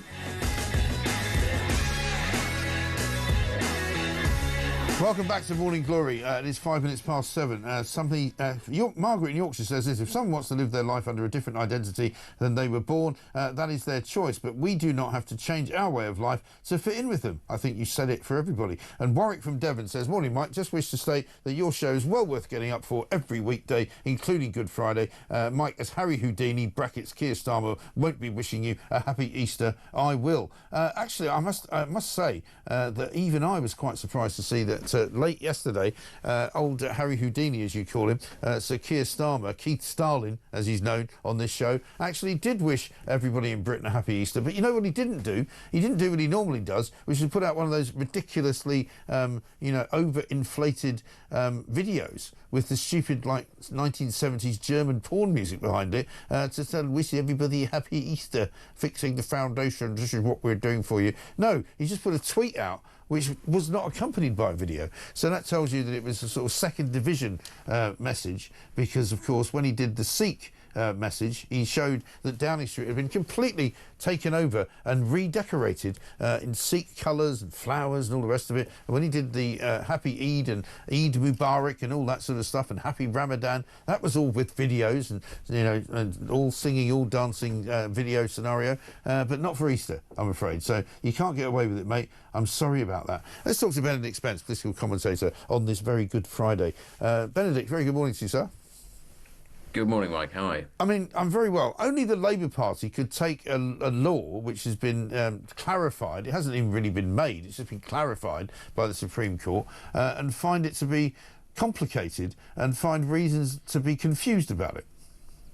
Yes, to take something and then sort of run around the building screaming, setting things on fire, because how could you how can we possibly react to this fairly basic statement of biological fact that we've all known about since time immemorial? But no, this has really put a spanner in the works, and it does sort of make you wonder how it is that a government that is so sort of wedded to the idea of following the letter of what different courts say on things like the Chagos Islands, can have something that is quite frankly as mundane as this ruling and find it so difficult to comprehend. Court turns around and says you have to give away sovereign territory to a potentially hostile power. Oh yes, sir, absolutely. 3 bags full, sir. How much money will we give them? A court turns around and says this is the definition of a woman, and everybody in Labour loses their minds. Yeah, it is extraordinary, isn't it? And it's good to know as well that the private sector is not quite as free of the wokists as we thought, because front page of the Telegraph today has got Lloyds Bank saying that their executives, basically,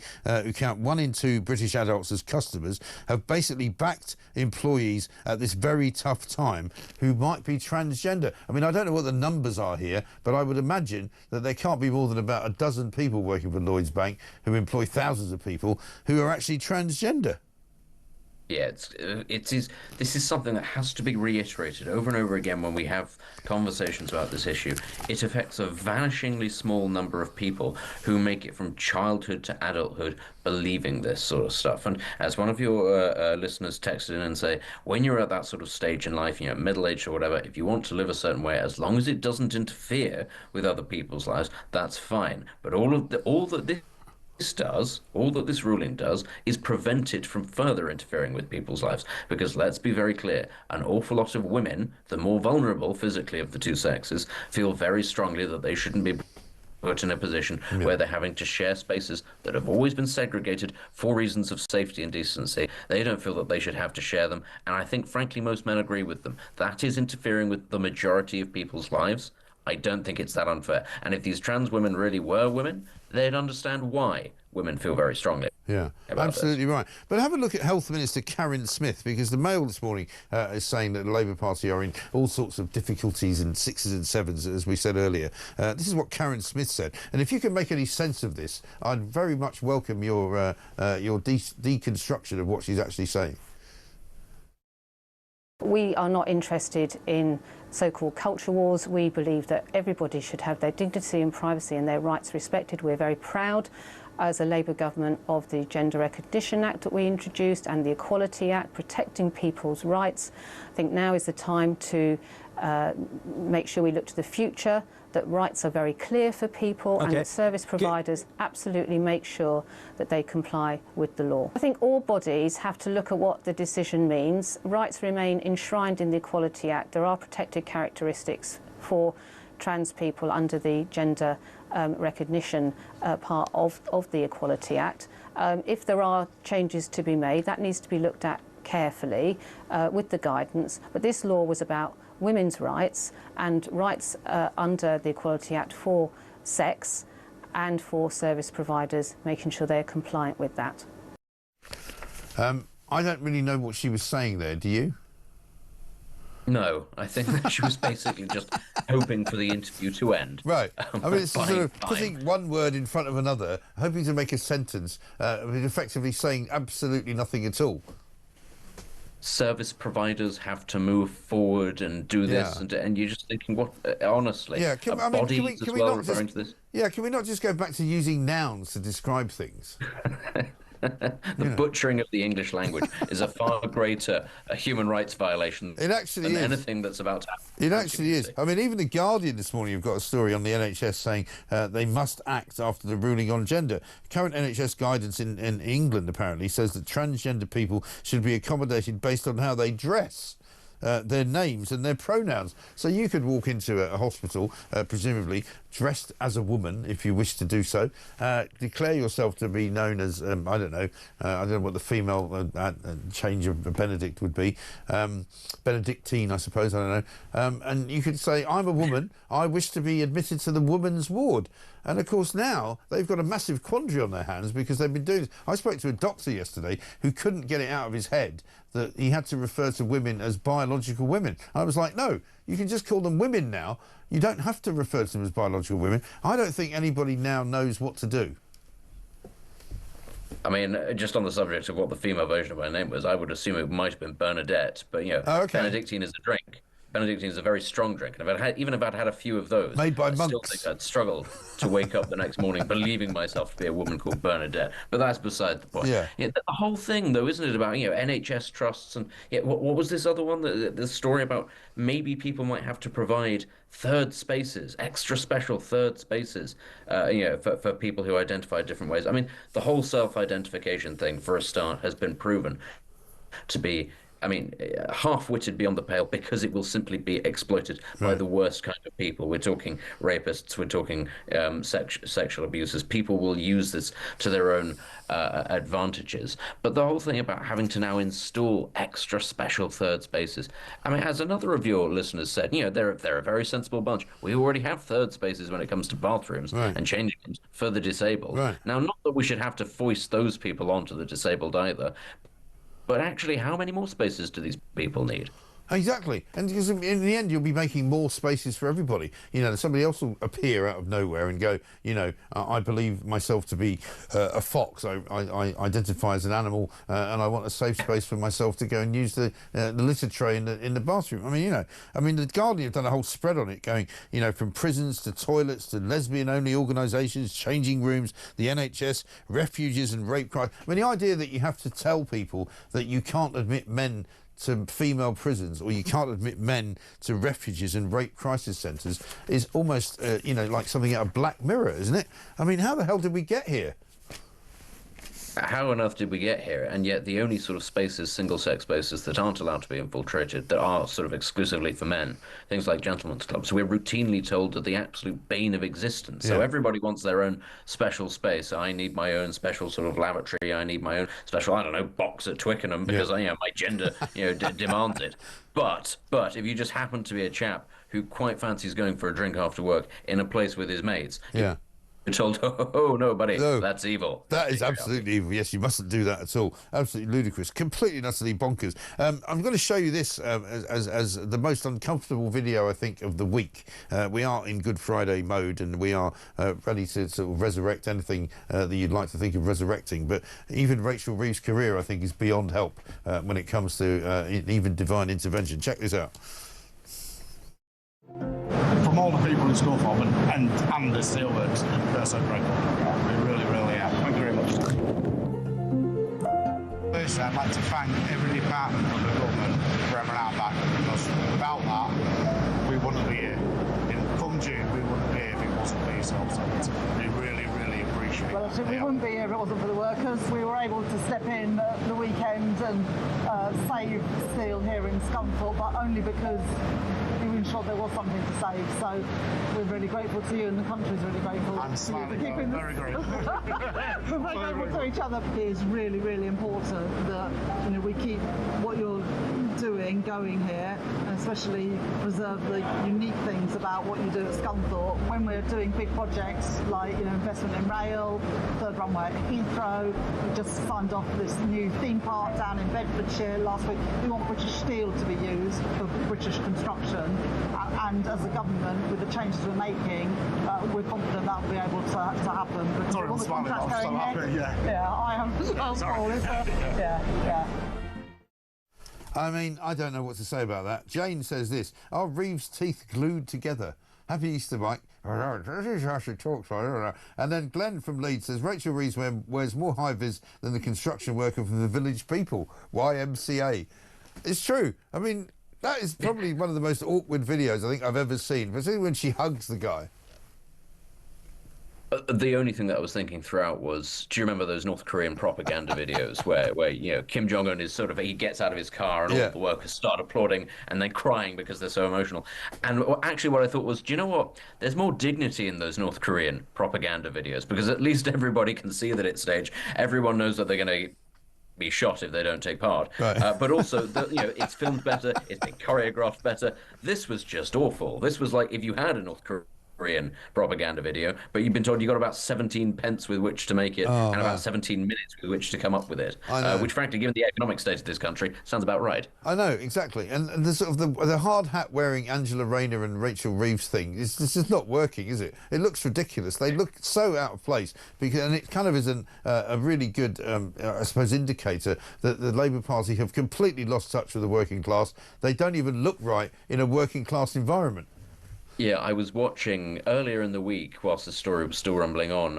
I can't remember if it was Jonathan Reynolds or Angela Rayner who was stood in front of the Steelworks, but she, given the positioning of the shot, she was stood, I think it was Angela Rayner, a good mile away from the Steelworks, so that it was in the background. And there she was in the high vis with the hard hat, with the glasses, and you were just sat there just going, why? Just why? Why have you decided? Because we all know you've not been walking around like this, all day. Why is it that you're taking us for mugs and thinking I'm going to dress up to look like a steelworker, even though I'm a good mile away from the actual steelworks? Who are you trying to kid here?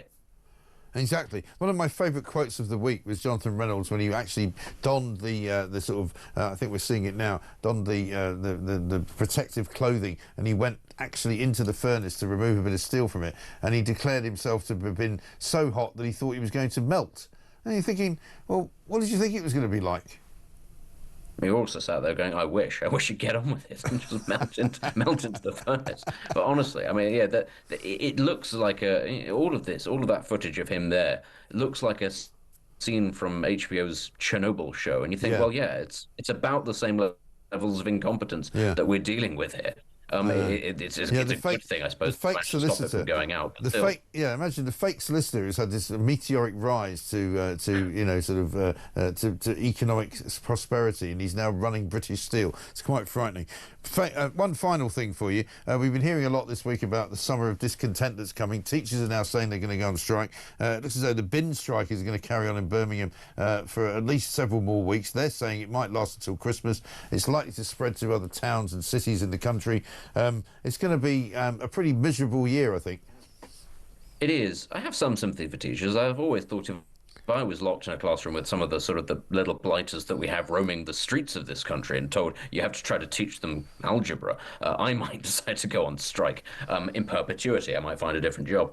I mean, the whole bin thing, I think, will set off a chain reaction in lots of different local authorities.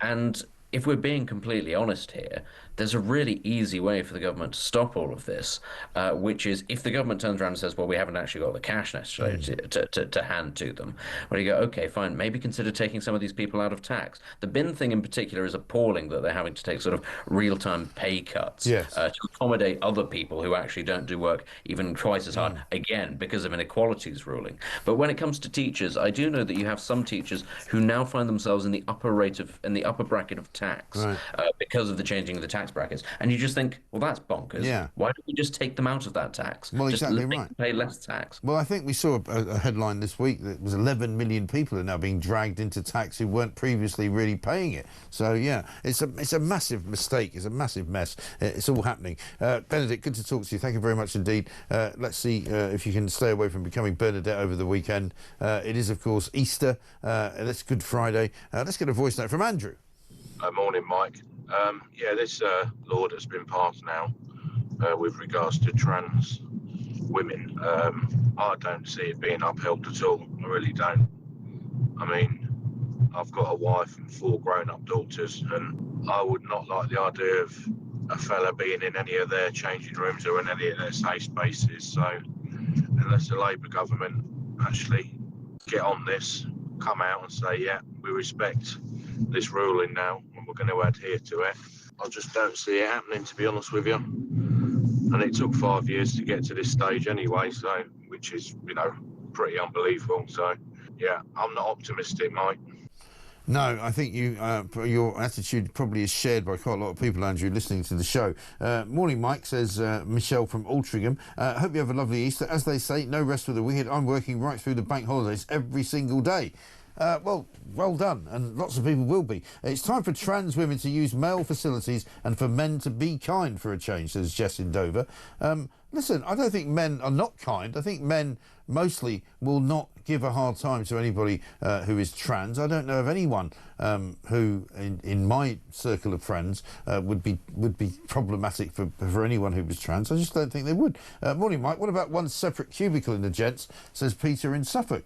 Yeah, I think that would make some sense. Good morning, Mike, says Louise, also from Suffolk. I bet Starmer will say it's too expensive to implement the Supreme Court's rulings. He has previous form for ignoring findings and rulings on the grounds of costs. Well, I don't think he can do it this time, because he will have to be the man, surely, who adheres to the law, because he spent so much of his time, so much of his career building himself up as the man who knows the law, the man who absolutely follows the law, and the man who likes to work within a legal framework. I don't see how he can ignore it. I think he's going to have to get to grips with it. He's going to have to say to his Labour Party and to the unions who back the Labour Party, you guys are going to have to back off, and you're going to have to change the way that everything is done, from NHS to prisons to rape crisis centres to civil service government departments, to Metropolitan Police and other police services around the country. Everybody is going to have to do away with all of the trans madness and actually start behaving as though normality has resumed. I think that's right.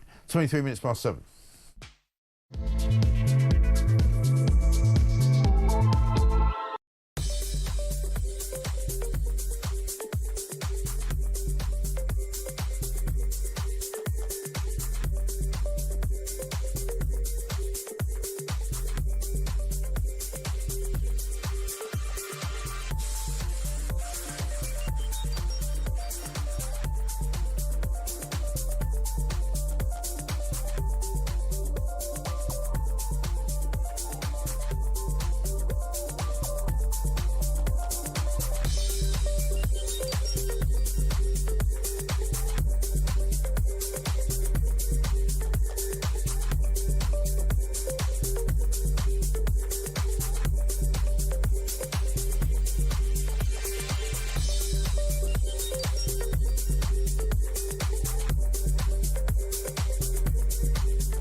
what it boils down to is a legalization of illegal migration, because when you take the one who arrived here illegally and you replace him by one that's been sent to us by France legally, that we've effectively legalized illegal migration. Are you with me? Yeah.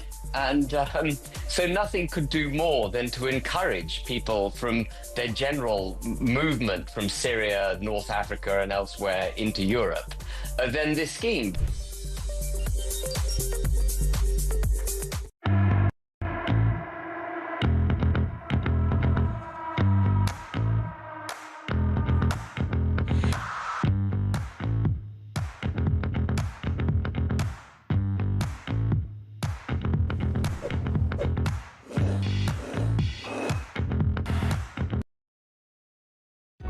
Across the UK, on DAB+, on your smart speaker, on your smart TV, and on your side. This is Talk. Welcome back to Morning Glory, 7:26. Rawton Lass says this on Twitter. Morning, Mike. If trans people want a third space, doesn't that mean that trans men will be mixing with trans women? How will that work? Well, that's exactly right. That's why I don't think we should have it. Because if you have a third space, then suddenly you're going to have a fourth space. I think the best idea was from one of our texters earlier, who said, why don't you just put a separate cubicle inside the men's toilet for somebody who wants to be a trans woman? You know, they may well be a woman in their own mind, but they're actually biologically a male, so they can use the men's toilet but have their own cubicle. Surely that would make sense. Morning, Mike. Rachel's new CV, says Graham in Wrexham, should say, actor. The bullcrap from the Steelworks video, dear, oh dear, absolute propaganda rubbish like the one at Jaguar Land Rover, a bloke singing Labour's praises wearing their uniform, and it turns out he's the bleeding deputy leader of Wolverhampton Council, under Labour. Happy Easter. Thank you very much indeed. Good morning, Mike, says Paul. Starmer will probably fly back from his holiday transatlantic. Keep up the common sense. Yeah, absolutely right. And Trev says, from Boston, I'm surprised Jonathan Reynolds isn't declaring himself to be a steel worker now. And Mike in Shropshire says, the Lloyds banking app is having a hissy fit this morning and has broken down. Lloyds Bank, of course, have said that they're going to be entirely supportive of any of their trans workers who wish to be enabled to be behaving differently because their gender is not what they were born with. For heaven's sake, I mean, what on earth is going on? Let's talk to Philip Ingram and get some common sense going on. He, of course, has got an MBE, former senior military intelligence officer. Story in the front page of The Sun. Mystery drones over Sandringham sparked a major security alert in the days before King Charles' meeting with Volodymyr Zelensky, and they've now been banned from being flown anywhere around Sandringham. Philip, very good morning to you. Good morning, Mike. I mean, I suppose these drones, which we didn't really know anything about and didn't exist before, I don't know, 5 years ago or so, maybe, have become a bit of a problem for the security services in general, haven't they? Yeah, they've become a huge problem, and they're so easily available, and they can carry anything and everything. You know, they're one of the biggest threats in getting contraband into our prisons. We've seen their use in the likes of Ukraine. In an explosive way, and that technology is very easy to transfer anywhere. It's freely available on the internet. If anyone searches for it, they will get counter-terror police trying to find them. Right. And what's the rule on buying these things? I mean, my understanding is that anybody can buy a drone, but the drones are very different, aren't they? You can buy a small thing, which is a sort of, I suppose, a child's plaything, if you like, or you can buy one of these sort of much bigger things, which could be almost as big as a plane. Yeah, there's different rules for different weights. So, you know, I'm a drone pilot. So up to 250 grams, you don't need anything. You don't even have to do the online training. You should do, but above 250 grams, up to a couple of kilograms, there's an online course that you have to do to say that you understand the drone regulations for flying them, and you're then given a unique number, and you're supposed to carry that with you and have that registered on your drone. Okay. And then above that, you need a professional license. So you're kind of known to the authorities, as it were. And what do you use your drone license for then? Well, I use mine just to take pictures when I'm on holiday from different angles. So you're flying out from the cliffs on the coast and looking in from the sea at a height of 50 meters is something I can't really do with my camera, and it gives some unique perspectives. So there's real utility in it, and it gives you a different perspective on things. But I mean, you have to fly it responsibly. Yeah, I mean, I was in Italy a couple of years ago, and I was down sort of on a beach somewhere, and there was a couple who were getting married, obviously, and they were dressed up for the wedding, but they were obviously having and a guy was flying. The photographer was there with his normal camera stuff, but he was flying a drone, and so and I thought, well, that's quite interesting. But I mean, what do you do when you take it on a plane, for example? I mean, is it big? Is it huge? No, it's not big. It's tiny. It fits into something about that size. That's not the drone box, but that's the size it'll fit into. And then there's others that have to go into a much bigger case. Right. You have to be careful of the batteries because they're lithium batteries, and flying with those there's special regulations. Yes. So there's a lot of things that you have to be aware of. Okay. But also where you can fly them. So you can't fly them anywhere near airports because we saw a few years back the problem around Gatwick Airport with drones being sighted around it, and the disruption that causes, and also areas of critical national infrastructure. And this is where I think round royal palaces should fall into that category. Yes, and do government buildings also fall into that category? I mean, if you tried to fly one over, say, MI5's building on the other side of Vauxhall Bridge, would you have a problem? Yes, you would have a problem because, again, flying them inside cities and over built-up areas and over areas where there's concentrations of people, there's regulations that mean you have to get permission to do that. Yeah. And if you want to look down an MI5 building, there's a fantastic building just next door that the Russian TV channel RT used to operate from, and they could look down on it by just looking out the windows. So you don't need a drone. No, exactly right. I mean, which brings us to the next story, actually, which is similar in a way. Electric cars threaten national security. This was a story we mentioned yesterday because the newspaper had it, where the Ministry of Defence issued an edict that said that basically Chinese cars, electric cars in particular, or any electric car that had Chinese parts in it, could not be parked within 2 miles of any Ministry of Defence facility or building. And it now would appear that not only is that true, but they're now accused of sort of threatening national security, and Chinese electric cars could in fact be eavesdropping on everything that we do. Of course they could, in the same way that your phone can be eavesdropping. You can get a piece of spyware on your phone that you don't know is there. Yeah. You receive a message, you don't have to click on anything, and the spyware is put on. And it can, even if you switch your phone off, it can turn the microphone on, it can turn the camera on. Think of modern cars, and especially electric cars. They've got antenna in them that allow them to connect to Wi-Fi. They've got their own internal built Wi-Fi. They've got the equivalent of mobile phones. Most of them have got SIMs in them so that they can connect with different networks and give you your navigation and you get your messages in and everything else, and then tell the dealer what's wrong with the car. So it's the same threat for mobile phones as it is for electric cars. Absolutely incredible stuff. I mean, I would say then in that case you have to surely ban any car that's got Chinese parts in it from anywhere in central London, because in central London you've got all sorts of government buildings, you've got metropolitan police buildings, you've got police stations. I mean, surely it will come to that, won't it?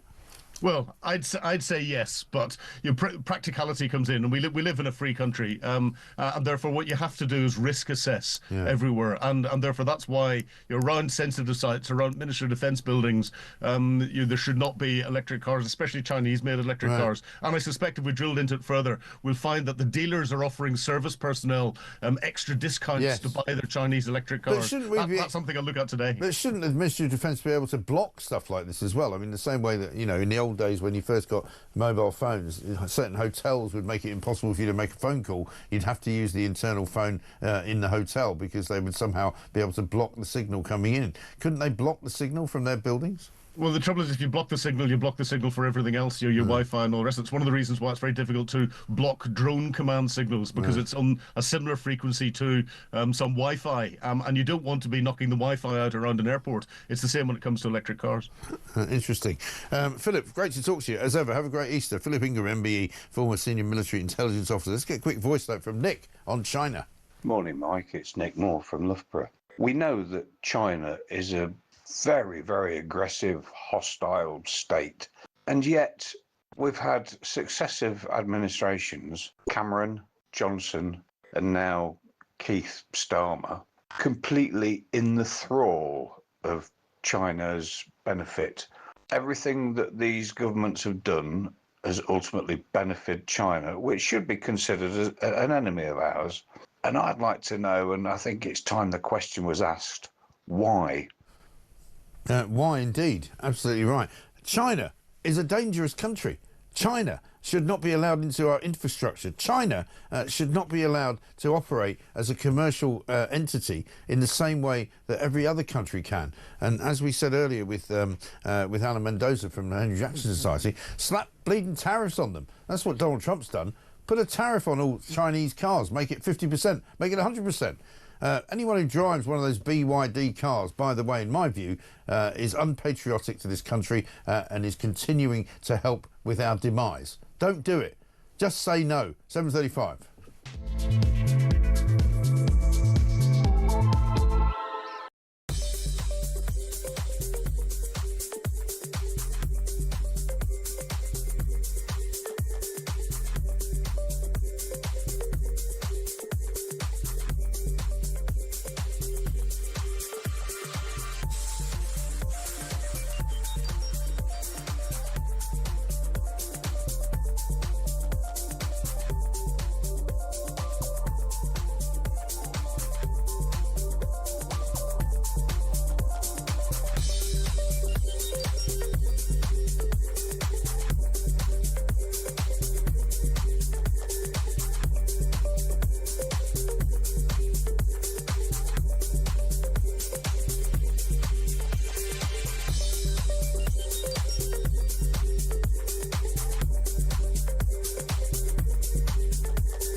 Across the UK, on DAB+, on your smart speaker, on your smart TV, and on your side.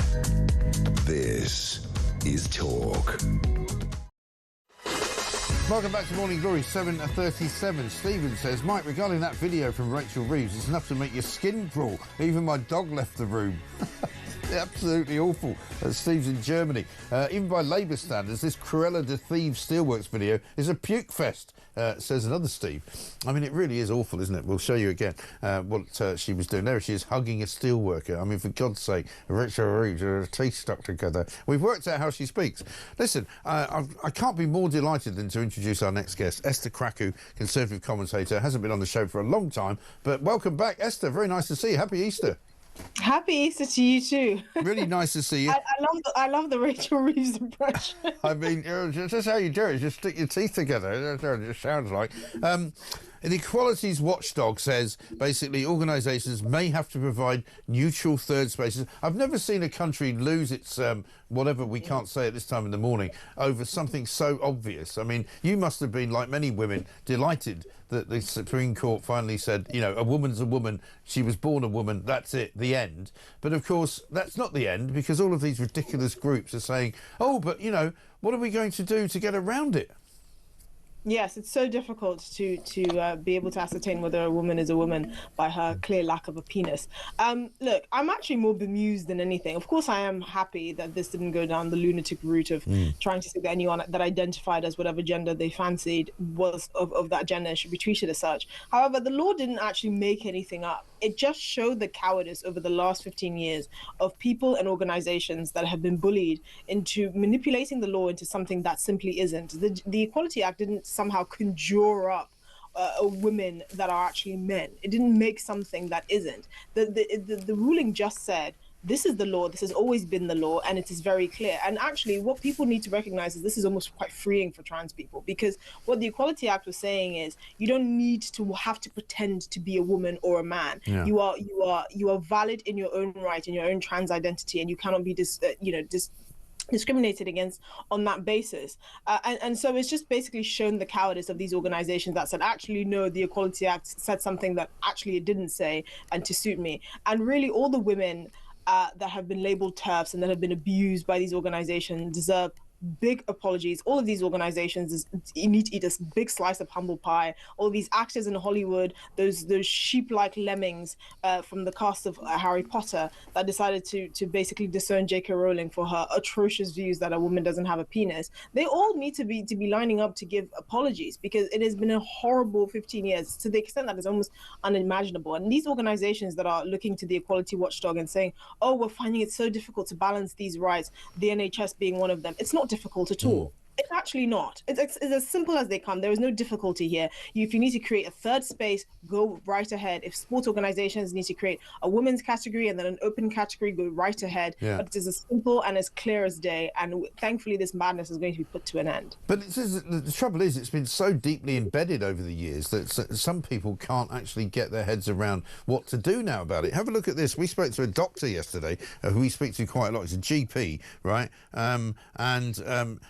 It's a bit long, actually. I don't think we'll play it. But Dean Eggett, basically, we'll play it in a minute after we finish with you. But he kept referring to women as biological women. And I said, no, you don't have to call them that anymore. You just call them women. And he was like, yes, but of course it's going to be very difficult, because if somebody presents themselves to a hospital and they need to be put in a ward, and if they are trans, which ward do you put them in? Can you put them? I said, well, you can't put them in a women's ward anymore. And he said, but would you be comfortable putting them in a men's ward? You know, they kept tying themselves up in knots, the NHS, about this stuff. Well, this is the thing, and it's so frustrating that they somehow think, you know, sexes are segregated based on feeling. And this idea of presenting oneself is so baffling to me. I mean, no amount of makeup or witchcraft or tucking is going to make a man a woman. It is. I don't even understand this concept of presenting yourself. So if I present myself as, like, you know, someone who lives on the streets, does that mean I live on the streets? It's ridiculous. Right. It really is. But again, you know, we've got the Labour Party tie themselves up with it as well, because they've got different various views on it. Keir Starmer, I think, markedly has said nothing about it. You know, this is a man who claims to be the king lawmaker of the country. You know, he kind of defines himself as the guy who frames the law. He works within a legal framework. He knows everything about the law. He practices the law. He was the big law man when he ran the CPS, and he made the law then, and he prosecuted the law, and now he's got nothing to say about the law. Yes, our dear learned friend, as he must be referred to in court, which is actually now as ironic as they come. Labour's reaction to this, or lack thereof, is probably going to be one of the biggest failures of this Labour government. And if you are running out of a list of things to vote against Labour for, to despise them for, this is certainly one of them. I mean, other than, you know, the tanking economy, the sky-high taxes, the complete lack of control of immigration, legal and illegal, their complete inability to reform the asylum system, or in my opinion, scrap it altogether. Net zero, which is probably one of the biggest betrayals of the British public ever. But if you happen to be one of the 50% of the British population that happens to have a vagina and not a penis, and know that you are of one sex and not the other, or not some sort of magical shape-shifting creature to speak of, this is probably really up there, because it is completely ridiculous that the government of the day doesn't have anything to say about this landmark ruling, which really shouldn't have happened in the first place, because it affects all aspects of public life. It affects policing, it affects education, it affects, you know, the healthcare, it affects shelters, for example, it affects sports. How can the government that is running this country, that is spending our taxpayer money, you know, throwing it at failing policies like net zero, not have anything to say about something that affects 50% of the population?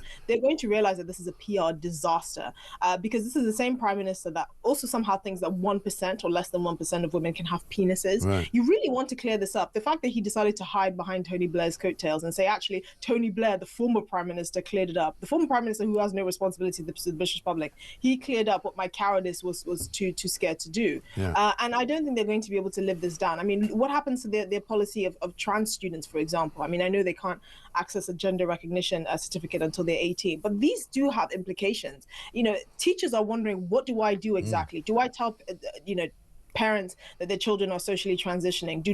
Are doctors allowed to mutilate young children now? That the law is saying actually this is not going to change anything legally. What is going to happen? And this is when the government's response is supposed to be the most effective. But apparently, Keir Starmer is too busy on holiday and congratulating every other religion than the main religion of the United Kingdom. Yeah, it really is true. And when you see the Guardian writing about the fact that there's a problem now because trans women who are actually now legally men may have to be banned from going to rape crisis centres, you're kind of going, well. If you had to ask that question, you'd have to be a blithering idiot, wouldn't you? Well, and this is probably a perfect argument for them to have their own crisis centres. I think this whole debate around sort of the trans issue and how you're invalidating their experience or trying to say that they don't exist, I find it really extremely, and I hate this word, toxic. Yeah. Because what we should be doing is validating the rights of anyone. There's no such thing as trans rights or any sort of special rights that being a transgender person gives you. It's just human rights. Yeah. And they don't have to, first of all, they don't have to make the rest of us pretend to say things or do things that are clearly contrary to reality, but also they are perfectly valid within their own right.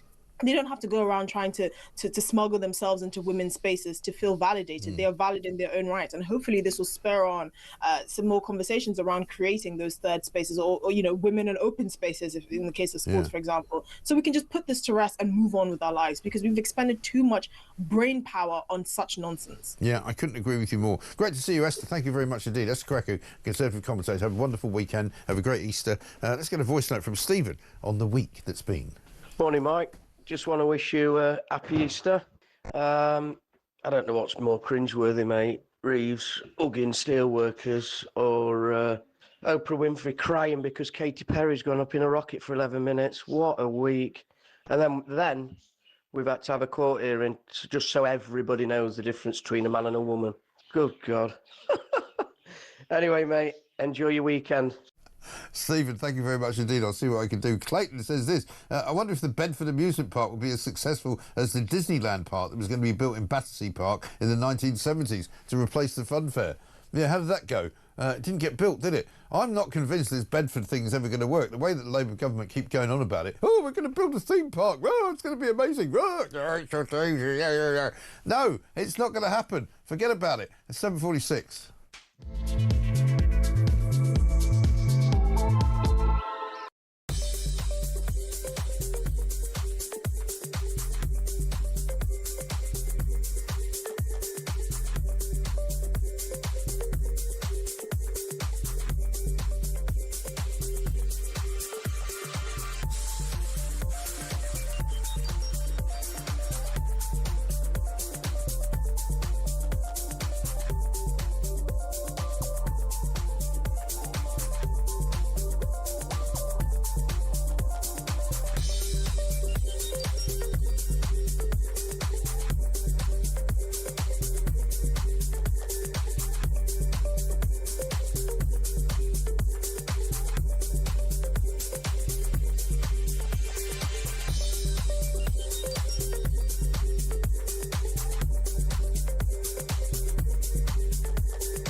It's in their blood, in their political ideology to agree with the unions. Not only that, Angela Rayner's workers' rights bill is going to give unions even more power. It's going to make it easier for unions to strike. It's going to make it easier for unions to have us over a barrel. And this thing in Birmingham, there's a little taste of what could yet be to come. And I think Angela Rayner's got herself into a bit of a pickle over this one. I think so.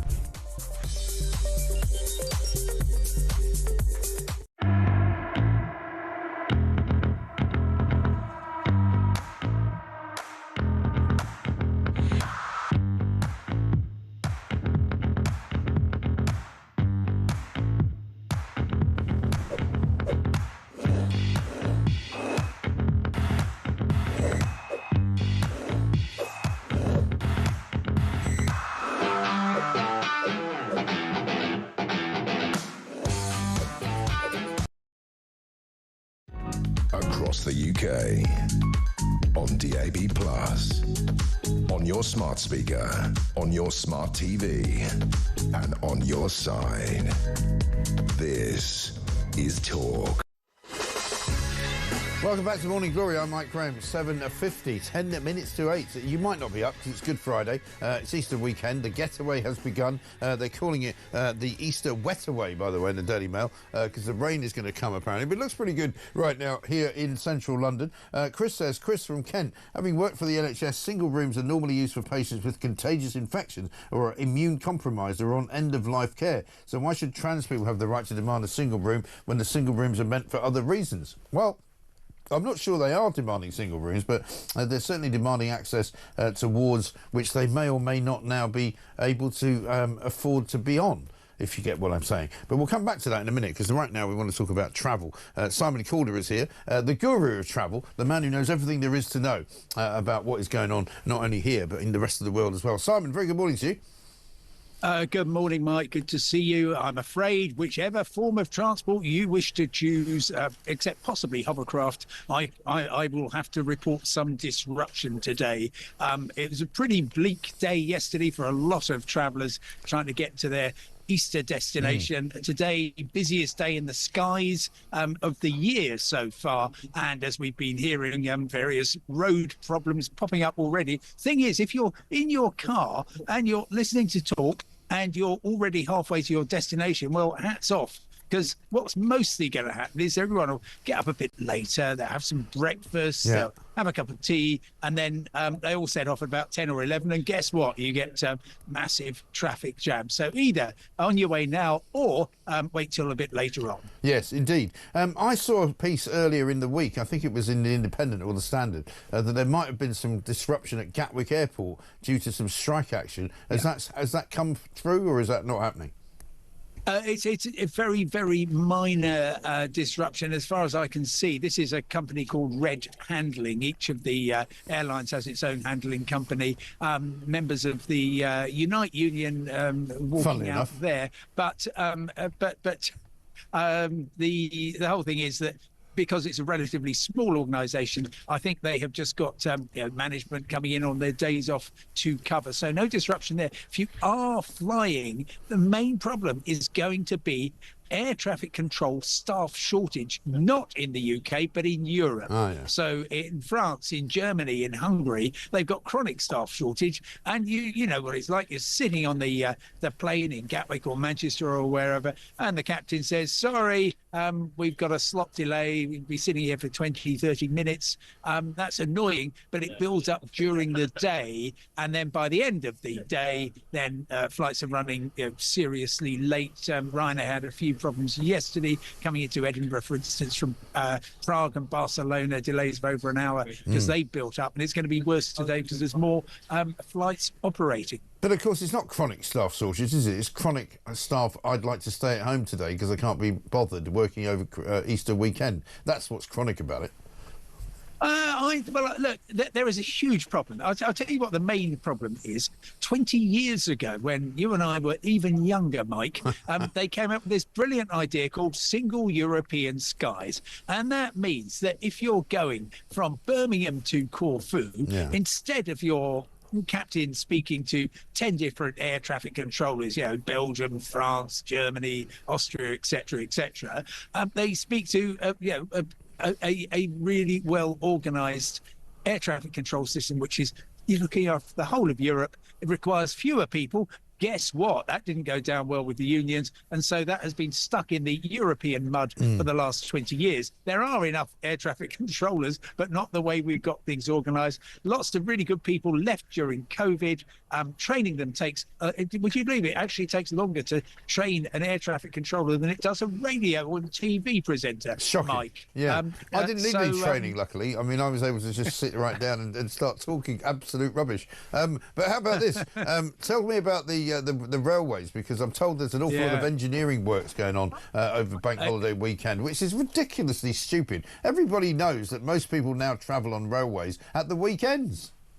Well, you've got this odd thing where Heidi Alexander, the Transport Secretary, says, hooray, we're going to lift over 1,100 miles of roadworks to allow everybody to get where they need to be over Easter. And then the Department of Transport, which she runs, which also runs the railway, says we're going to be closing down large sections of the railway. So the main problem is the West Coast main line, and that's going to be Saturday, Sunday, Monday. London Euston, the hub for the line which goes to the West Midlands, North West England, North Wales, Southern Scotland, that's going to be closed completely. You will be able to get there from here at London St Pancras on a train to Bedford. Then you've got your rail replacement bus to Milton Keynes. No. That puts a spring in your step, doesn't it? Anyway, there's many other issues elsewhere, but it was a rotten rotten Thursday for an awful lot of people who thought, I'm going to beat the Easter problems. Yes. Had the East Coast main line closed. The Great Western Line from Bristol to London. I was on a train last night which was 4 hours late. So, wherever you are, I'd set off early and hope for the best, but be prepared for delays and disruption. Yeah, I mean, we had a lot of fun last week describing what rides we could have at the Great British Universal Theme Park, which is going to open up in Luton. To wit, the HS2 ride where you go about 10 feet and you don't actually get to where your destination is at all. Or, of course, the rail replacement service where you get a bus which happens to go from one part of the theme park to another. We've got some illegal migrants clinging to the bottom of it, the kind of thing. I'm told you're all in favour of this theme park. I'm not sure it's ever going to happen. Oh, yeah, look, it will do. Look, we're turning Bedfordshire into the new world home of fun.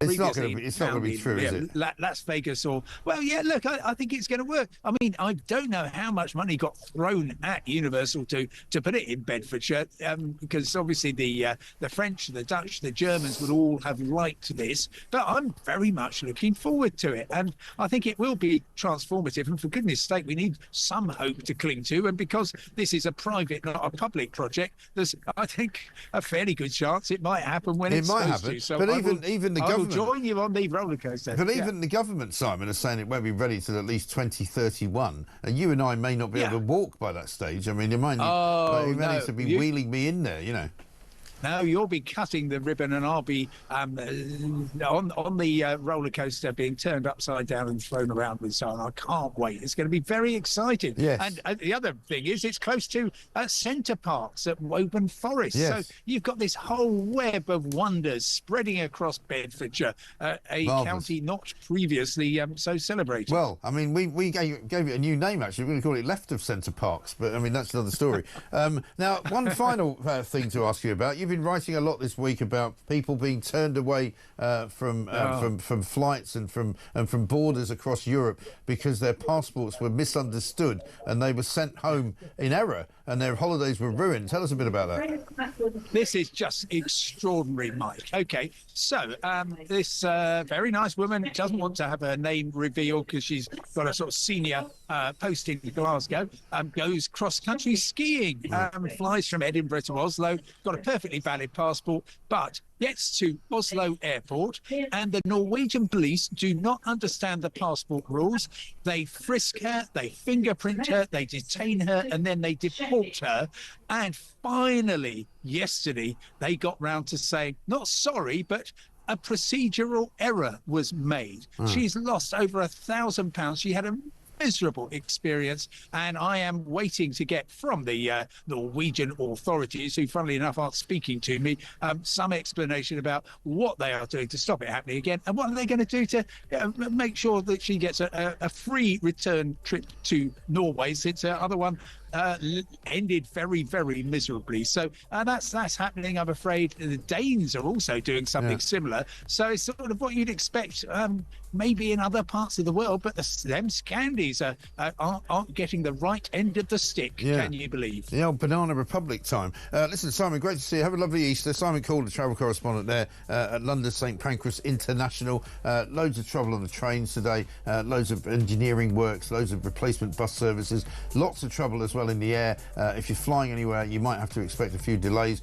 And the roads, well, you take your chances, really, don't you? If you can avoid the potholes, good luck to you. This is Morning Glory. I'm Mike Graham. We've got loads more coming up after the news.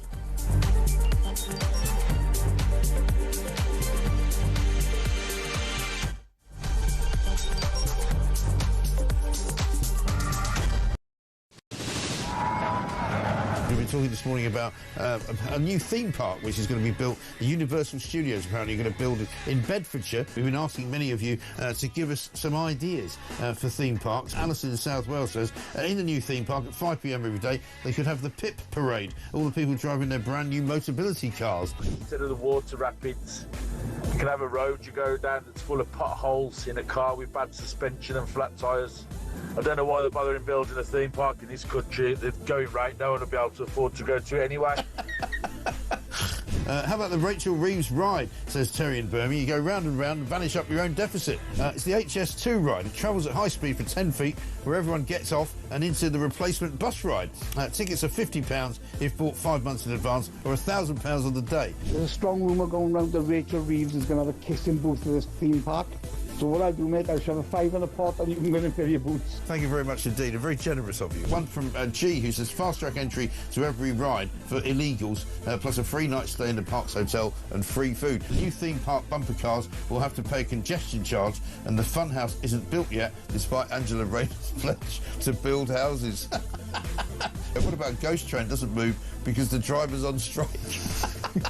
Have a good day. This is brilliant for the theme park. How about grow your own cannabis farm? Yeah, that's a good one. An Ethiopian safari park narrated by Angela Rayner. Says Gary in Durham. How about that? This sums up the Labour Party to me. The one idea they have to improve growth for the economy is to basically have a bloody big fun fair. It's the type of idea primary school children would pitch, given 10 minutes to come up with something. Well, it turns out, Matt, in Royston, that it's not even their idea. And they're now trying to claim it's their idea, even though it was actually the Tories. They have done brilliantly on breakfast, but you know on Drive you've done brilliantly as well. Downhill slide rides surrounded by ULEZ cameras so that people are fined on exit. Love it. You could have a Birmingham-themed Whack the Rat stall. If you whack the rat, you can have your bin emptied for free. On the Labour theme park, a house of mirrors where they're all boarded up because they can't bear to look themselves in the eye. I've got a great one for you, mate. This is for the is this for the Universal theme park run by Labour? Yeah, most right around the park. Yeah. With loads of dinghies. Call it a channel and say anyone who can break in, all is free. Imagine a Scouser say you can break into a theme park for free. Hi, Jeremy. Hey, it's simple. Across the UK, on DAB+, on your smart speaker, on your smart TV, and on your side. This is Talk.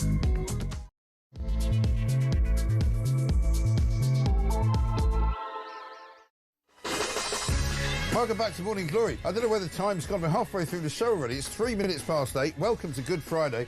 We, of course, are not taking the day off. If you are taking the day off and you're trying to travel anywhere, as you've heard from Simon Calder in the last hour, it's going to be a bit tricky. The roads are going to be a little bit busy, which you might expect. The trains, half of them are not running at all. Replacement bus services all over the place. And a bit of industrial action and a bit of air traffic control nonsense going on in Europe if you're trying to fly anywhere, of course. And if you do fly anywhere, just be careful that your passport's up to date, or you might get deported, apparently, because apparently some of the European countries are going, no, your passport runs out in 3 months and we can't let you in. Absolutely and utterly mad and ridiculous. Coming up in this hour, we're going to be talking to John Rentoul. We'll get the latest from him on how the government's doing. Keir Starmer's still on the missing list. He's on holiday, apparently. Meanwhile, Georgia Meloni's gone over to make bread and break bread with Donald Trump. And apparently she's saying that she's going to be a bridge between America and the European Union. Sorry, I thought that was what Keir Starmer was doing. No, it turns out that he's not doing that anymore. Then, of course, it turns out there's been a meeting of European leaders to discuss what's happening next in Ukraine. Keir Starmer wasn't at that either. Why? Because he's on holiday. What's going on? And why hasn't he said anything about the fact that a woman has now been declared to only be a woman by the Supreme Court if she was actually born a woman? This is a man who previously said he thinks that, there's some women can have a penis. Well, apparently now that's illegal. So he's going to surely need to make a statement and clarify his position. Bit of breaking news for you. 2 British nationals were among 4 people killed after a cable car crashed near Naples yesterday. This is confirmed by Italian police. We'll bring you up to date on that. And also, let's hear from Lainey on that Supreme Court ruling. Morning, Mike. Lainey in Essex. I'm getting really, really sick of all this, All of this, what is a woman? What is a woman? No one can all of a sudden work out what a woman is. Well, it's all about equality, isn't it? So how about what is a man? And man is the idiot that is running this country. I'm really tired of it. Great show, Mike. Bye. I think so. We'll be playing you a clip of Karen Smith, I should say, who is the health minister of this particular government, who seems to be very confused about what it actually means to be a woman and what it means for the government and what it means for the rest of the country in order to actually accommodate trans people. This one is, again, I'm going to say, something that could catch up with Keir Starmer and bite him on the backside, whether he's in a women's space or not. 0344 499 1000. Meanwhile, we're talking strikes. The teachers want to go on strike because they want more money, and the bin strike in Birmingham could last, apparently, until Christmas. And as if that wasn't enough to keep you interested in this show, there's going to be daily weight loss pills which are going to be made available, which will replace the weight loss jabs, Ozempic and the like, which people are getting willy-nilly from the NHS. 0344 499 1000. Plus, we'll have Donald Trump talking about visiting the King in September. It's going to be a great fest. It's going to be great. It's going to be great. It's going to be fantastic. It's 6 minutes past 8. This is Morning Glory.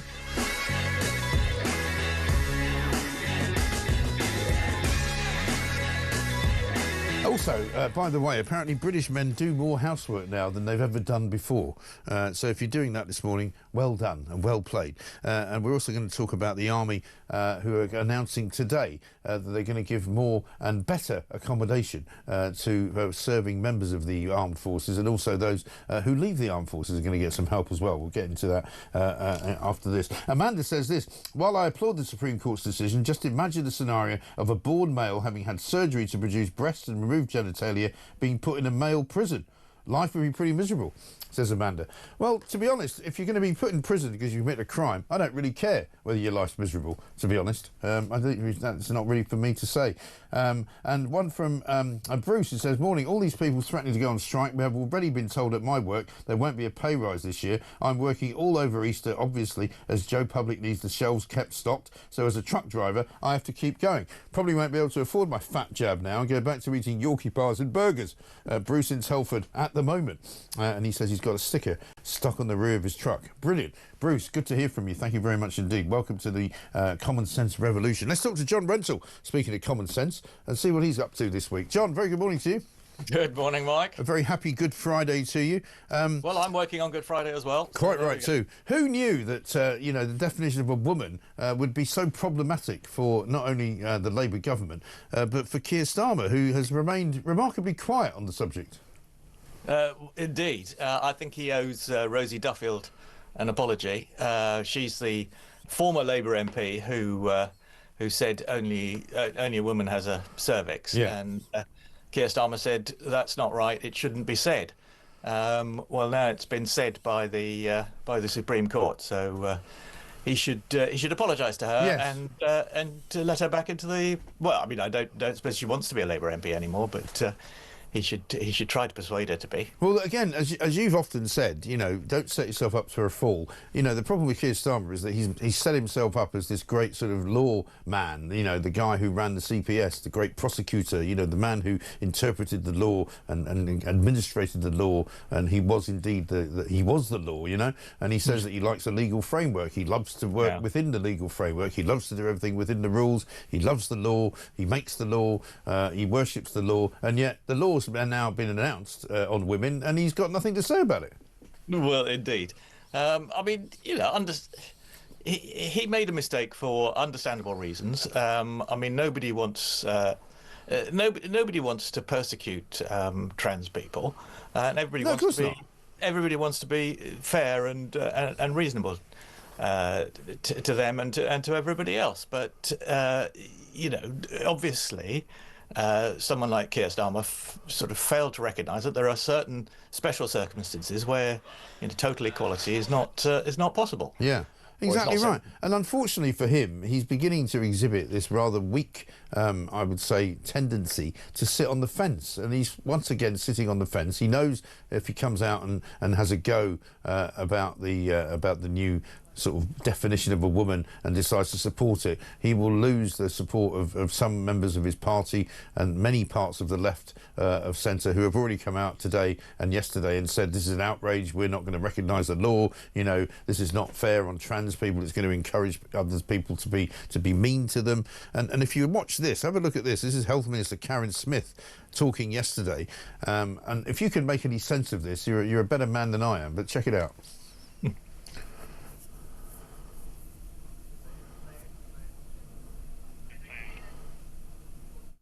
We are not interested in so-called culture wars. We believe that everybody should have their dignity and privacy and their rights respected. We're very proud as a Labour government of the Gender Recognition Act that we introduced and the Equality Act, protecting people's rights.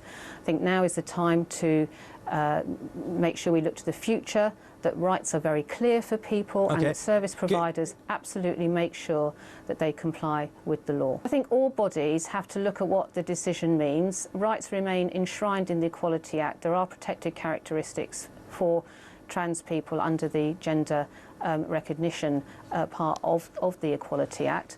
If there are changes to be made, that needs to be looked at carefully with the guidance. But this law was about women's rights and rights under the Equality Act for sex and for service providers, making sure they're compliant with that. Huh? I'm sorry, I'm not sure what she was saying there, but I mean, there's clearly problems within places like the NHS who have been told they have to completely change the way that they treat people in terms of, you know, chest feeding, places where they would ask men if they were pregnant as they walked into a ward, you know, all of that stuff, and what they do with trans patients. And while it's a very small number of people affected by this, you know, the public sector has been sort of thrown into complete disarray, hasn't it? Well, I mean, I think some of the wilder excesses of use of language may have been thrown into disarray, and no bad thing. I mean, I think what Karen Smith was trying to say there was that you know, the law probably shouldn't have got too involved in all of this, because you know, common sense ought to be able to deal with most real-world situations. I mean, there are special situations such as prisons and women's refuges and sport, for example, where different rules apply. But I mean, mostly, as you say, it's a fairly small number of people, and common sense can usually find a solution. Well, absolutely right. But looking at the front page of The Guardian today, they're saying about the NHS being told it must change in the way that it operates. Their current NHS guidance in England says transgender people should be accommodated based on how they dress, their names and their pronouns. It doesn't say anything about their biological state or their current sort of, you know, sexuality. It just says if you're wearing a dress and you claim to be a woman, then you must be one, and therefore we'll put you in a woman's ward. And I think that's where there's going to be difficulties, isn't it?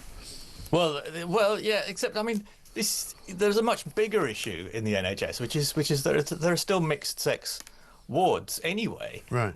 Which I think is difficult and ought to be addressed first, rather than these. What they might also number of special cases. Yeah, what they might also want to address is the dreadful rate of curing of cancer, which is behind most countries in the Western world, and also the fact that they now sort of they're using gimmickry with Wes Streeting's, you know, removal of people from waiting lists. You know, they're now talking about. That's not a gimmick. Well, Mike. no, That's it is. No, it is a total gimmick. They've basically said that they're going to take 2 million people off the waiting list because they're going to offer them the chance to go to a GP instead, and the GP will be given £20 in order not to send them to hospital. You know, that's not treating people, and I've spoken to a doctor about this who agrees with me. This is not a good thing for patients. This is a good thing for politicians, because what they're going to say is that, oh, look at us, we've taken the waiting list down from 7.5 million to 5.5 million by basically not treating people. That's what they're doing. That's gimmickry.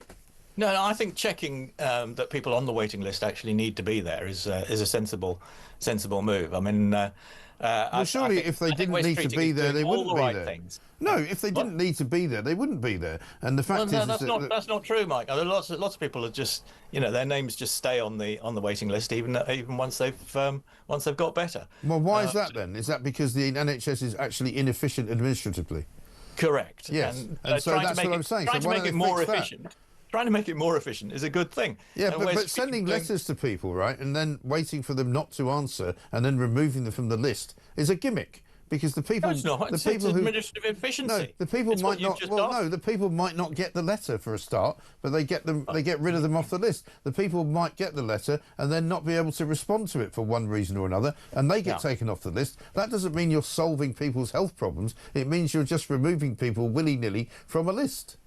Yeah, but I mean, the list is also coming down very slowly. Anyway. Not because of any treatment, because I'm hearing all the time, and I've said this to many people, and they've all agreed with me, and these are people in the medical business. Many people get made appointments, which they've been waiting for a long time, and they think, oh, good, I've been moved off the waiting list, and then literally 2 days before, or sometimes the day before, they have the appointment, it gets cancelled.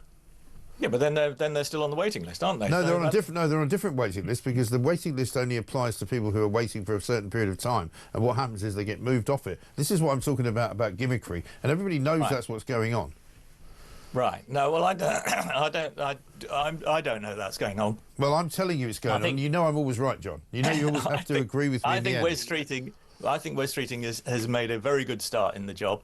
It's going to take a very long time to turn the NHS round, but he's doing the right things, which basically involve getting in the people who sorted out the NHS last time.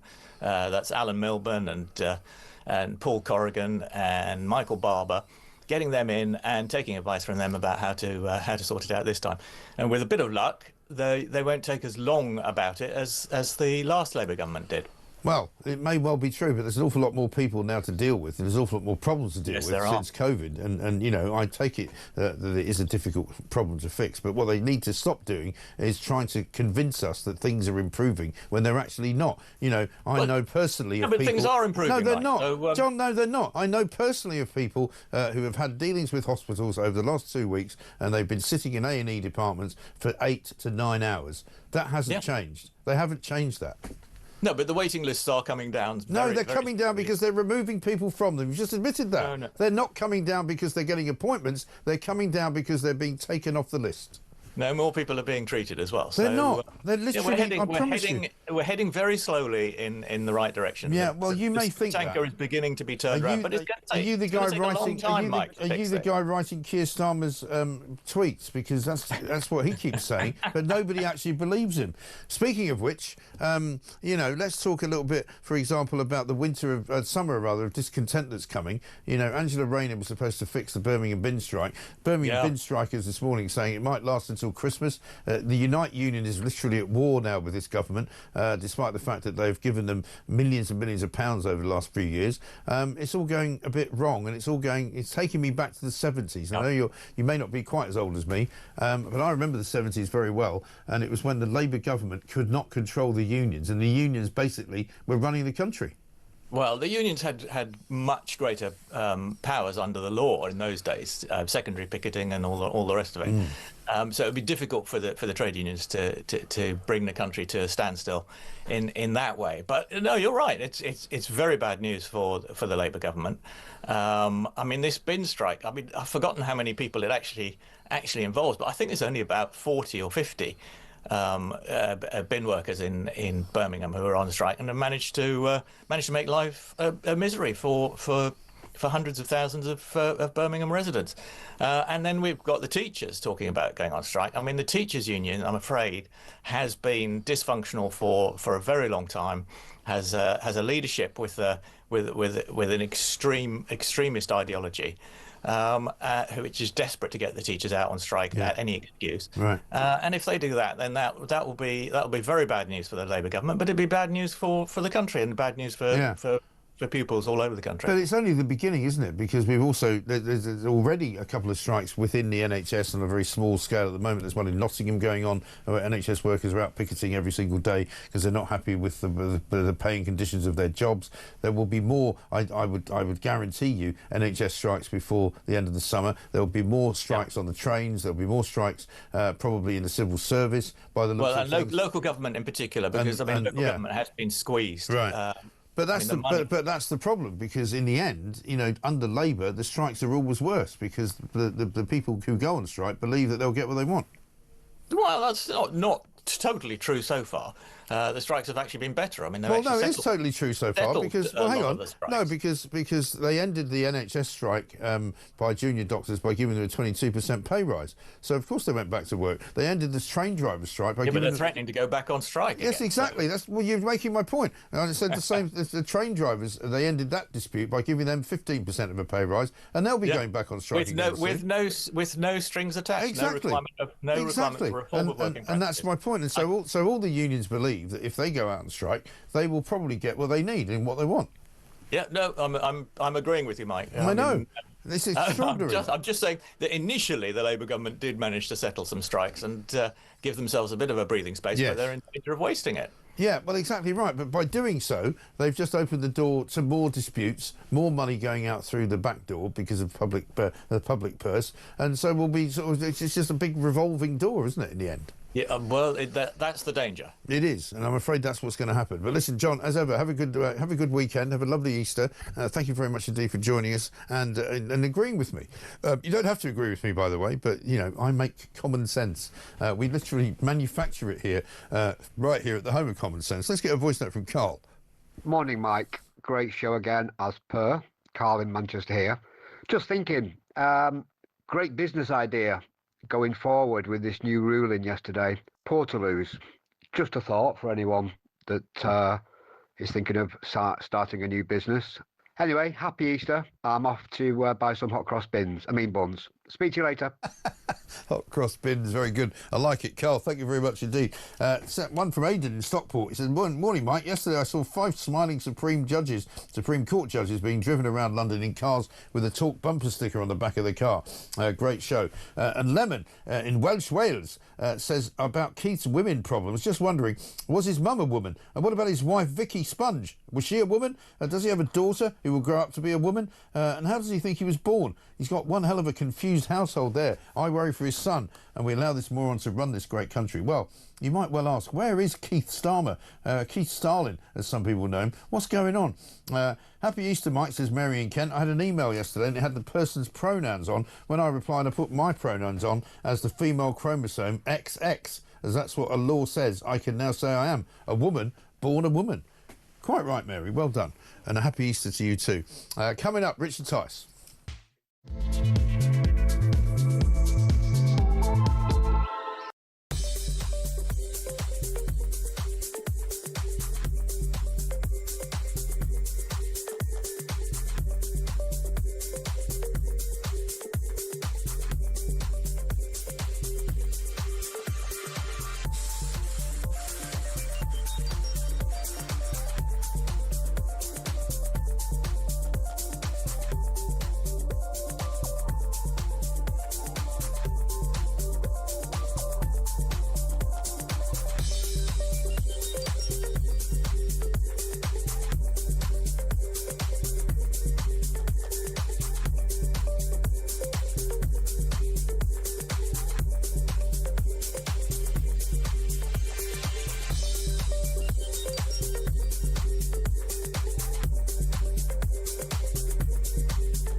It's in their blood, in their political ideology to agree with the unions.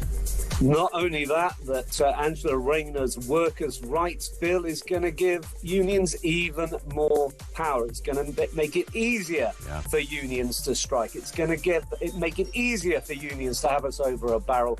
And this thing in Birmingham, there's a little taste of what could yet be to come. And I think Angela Rayner's got herself into a bit of a pickle over this one. I think so.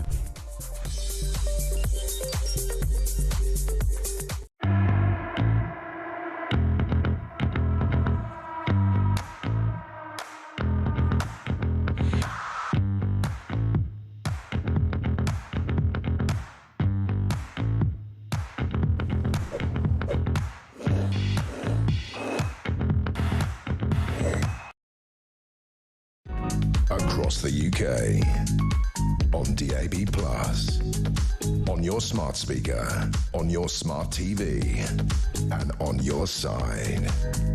This is Talk. Welcome back to Morning Glory, 25 minutes past 8. This from Mark in Caterham. Mike, teachers wanting a pay rise. I remember when a pay rise followed taking on extra duties or promotion, but not in the NEU. Certainly not. And one from Dorothy from East Kilbride says, morning, Mike, I'm fed up hearing about the rights and having respect for trans women. What are the rights of women and young girls to enter women's spaces without fear or risk of grown men? They choose their way of life and need to give women the respect we deserve. Happy Easter. Indeed, absolutely, and the same to you. And Mark in Selby, a very, shall we say, observational. He says here, oi, Mike, what's in the prep bag, you croissant socialist? He's starting to sound like Kevin O'Sullivan. Actually, it's a prop. I decided to put a prep bag next to me on the wide-angle shot so that if some idiot thought he would ask what was in it, I would have hooked him. By coincidence. So that's what I've done. So well done. You win today's prize, which is a prep paper bag. If you send us your name and address, we'll send it to you. 26 minutes past 8. Let's talk to Richard Tice, MP, Deputy Leader of Reform UK. Richard, very good morning to you. Very good morning and happy Easter to you and all your listeners and viewers, Mike. Indeed, and we're all working on Good Friday, unlike many people around the country, particularly the public sector, who are busy, doing it down. I've got a terrible video to show you, which I want to show you because I know that will make you as upset as I am. Rachel Reeves tweeted this from Scunthorpe Steelworks yesterday. Have a look. From all the people in Scunthorpe and the Steelworks, they're so grateful. They really, really are. Thank you very much. Firstly, I'd like to thank every department of the government for having our back, because without that, we wouldn't be here. Come June, we wouldn't be here if it wasn't for yourselves. So we really, really appreciate it. Well, we wouldn't be here if it wasn't for the workers. We were able to step in the weekend and save steel here in Scunthorpe, but only because we ensured there was something to save. So we're really grateful to you, and the country's really grateful. I'm smiling. Very grateful. We're very grateful to each other. It is really, really important that we keep what you're doing going here, and especially preserve the unique things about what you do at Scunthorpe. When we're doing big projects like investment in rail, third runway at Heathrow, we just signed off this new theme park down in Bedfordshire last week. We want British steel to be used for British construction, and as a government, with the changes we're making, we're confident that will be able to happen. Sorry, I'm smiling. I'm so happy. Yeah, I am as well. Sorry. Yeah. I mean, I don't know what to make of that, really. It's probably one of the most cringe-worthy videos I've ever seen. People are saying it's a bit like one of those Kim Jong-un propaganda videos that come out of North Korea. Well, if I'm looking a bit pale, it's because I may have just been sick in the virtual terms. I would just like to remind Rachel Reeves that it was because Nigel and I were standing at Scunthorpe saying there were 3 days to save the blast furnaces and the steelworks, that they called it the MPs back on that subsequent Saturday. Right. And I would just like to remind everybody the pure hypocrisy that's going on here. All of a sudden, all these MPs in the Labour Party and the Lib Dems and the Greens saying they're in love with blast furnaces, they were literally expecting to do a deal with Jingye to close the blast furnaces and replace them with electric arc furnaces that don't make as strong a steel. But because of what we did, actually, events have changed. I had a debate last autumn saying we had to keep these blast furnaces open. Finally, the government has listened to me. So they can claim all the credit they want, but I think the British people know the truth and the reality. I mean, it is mind-boggling.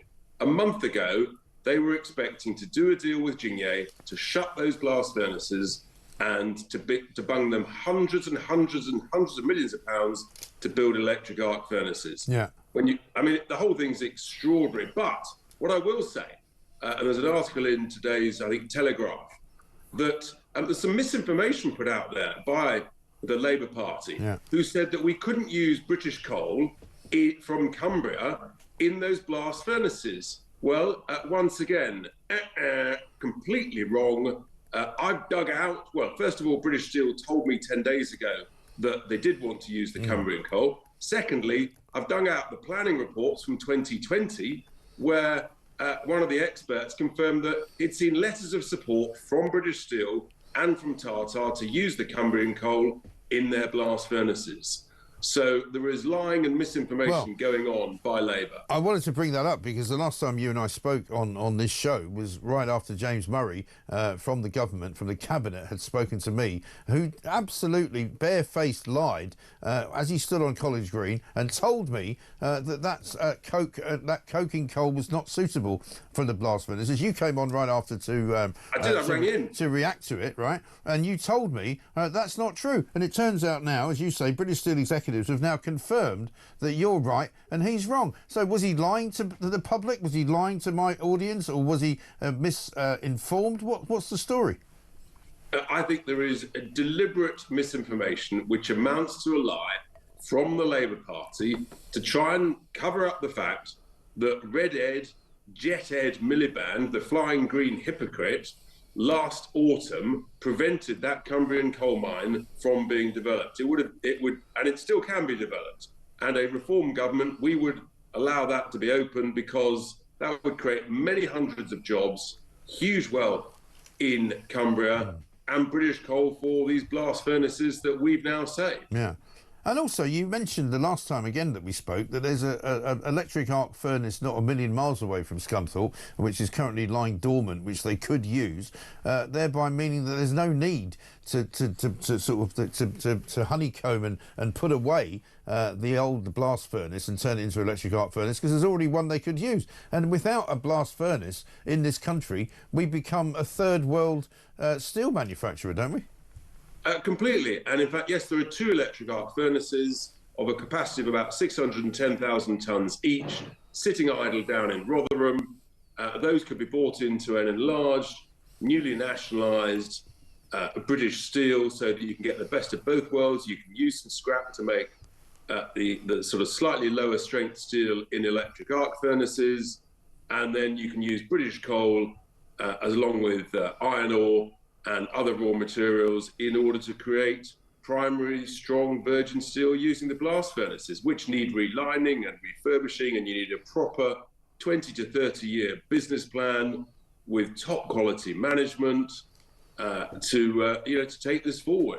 And with that, and if you do long-term deals on the cost of the raw materials coming in and the outputs, the products, the long products produced by those blast furnaces into the public sector, where Rachel Reeves was correct. For example, British Steel provides about 95% of the rails for Network Rail, lots of other major beams and steel sections for big construction projects. These are the opportunities, and you can do long-term contracts for that. That way you can create a viable business, as well as scrapping net stupid zero, scrapping the ridiculous carbon tariffs and all that malarkey. That's how you get the cost of energy down.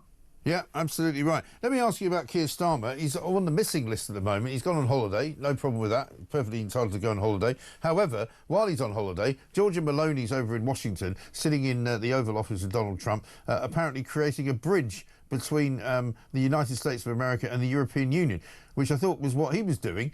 Secondly, there was then a meeting yesterday in Emmanuel Macron's office, I think, of European leaders to discuss Ukraine. Once again, Starmer on the missing list. He hasn't said anything about the new law which says that a woman is only a woman if she was born a woman, despite the fact that he is the king of all lawyers and likes to say that he loves the legal framework, loves the idea of, exacting the law and living life by the law and living by the rule of law.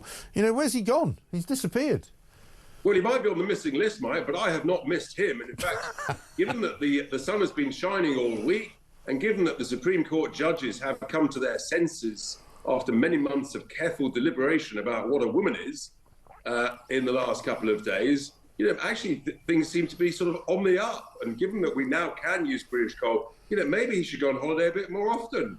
Well, maybe so. I've got to ask you about Rupert Lowe. He's apparently suing Nigel Farage for libel. He put out a statement yesterday saying that he was coming after Nigel Farage, and if he doesn't get an apology, he's going to go to the High Court. This story sort of doesn't go away, does it? Well, I think most people, frankly, are bored of this story. But look, I don't know what Mr. Lowe is up to. What I do know is there is a police investigation. I do know that there is an investigation by the parliamentary authorities. Those will sort of carry on follow their course. But bluntly, we're just moving on. We are obviously we're working hard, campaigning around the country, and May the 1st is a very important day for all political parties, including Reform UK. Indeed. One final question for you, and it's a bit of a personal one, I'm afraid. Apparently, British men now do more housework than they've ever done before. The bizarre comparison is back with 1947, which is even longer ago than you and I can remember. But, I mean, I've got to ask you, you know, between yourself and Isabel, I mean, who does all the housework? I think this could get into all sorts of trouble, but the suggestion from you I take very seriously. With great concern that you're suggesting I don't do housework. Not at all. There's an inference that I can't cook, Mike. I mean, this is not good. I thought we had a sensible professional relationship. It could all go pear-shaped. Yes. Listen, I'm not suggesting you can't cook. I'm just wondering how much of the hoovering you do, really. Very good. Well, you get those automatic hoovers that just sort of, you know... Oh, you've got one of those drones. Electric cars, drones. I mean, you're a net zero fanatic, it has to be said. Good to see you. Richard Tice, thank you very much. Have a very good Easter. Thank you. We've got lots more to do. Happy Easter, Mike, says Jimmy the Mancunian. Is it possible to ask 5 Supreme Court judges to take 5 minutes to confirm that finally a Starmer cannot possibly be a Prime Minister? And Rob says from Lincoln, John Rentoul used the words common sense twice in your interview. I thought he was starting to wake up. Then you let him tie himself up with knots, as usual. Good work, mate. Thank you very much indeed. This is, of course, Common Sense Land. It is the home of common sense. It's talk, and we are here all the way through until 10 o'clock. Brendan O'Neill coming next.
Across the UK, on DAB+, on your smart speaker, on your smart TV, and on your side.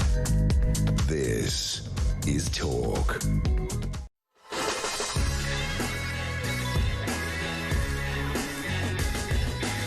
Welcome back to Morning Glory, 8:39. Mark in Selby, he wants the bag. He said, look, fantastic, I want a prep bag touched by my hero. Hell yeah, I will call your bluff. He gives us his address near Leeds, apparently.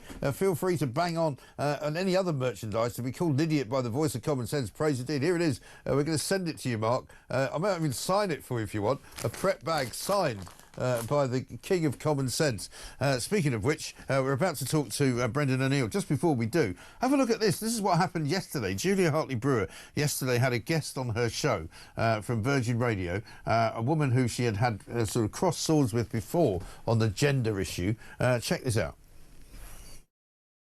Julia, if I'm right in remembering, you did ask me what my genitals look like once live on TV. I think that was in the context of a conversation and you raised that issue yourself. I remember the quote. You don't have dangly bits, do you? So do you want to discuss dangly bits or not? Because frankly, I am now feeling in a position where I'm in a room with you and I feel unsafe. Yeah. You feel unsafe? I feel unsafe. I feel my heart racing. My hands are starting to sweat. Do you want to touch my hand? Just clammy now. Okay. And I actually think I'm about to have a panic attack from sitting in a room with you. So I'd like to leave now. What? Yeah.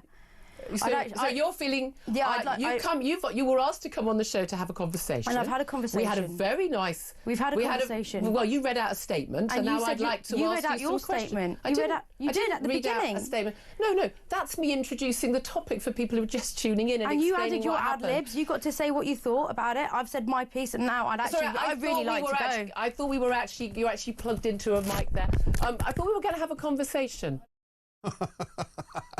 I mean, considering that Shivani Dave is supposed to be a broadcasting professional who admittedly quite happily came in to have a conversation and debate with Julia and then decided she couldn't handle it, started to get sweaty hands and had to leave because she didn't feel safe.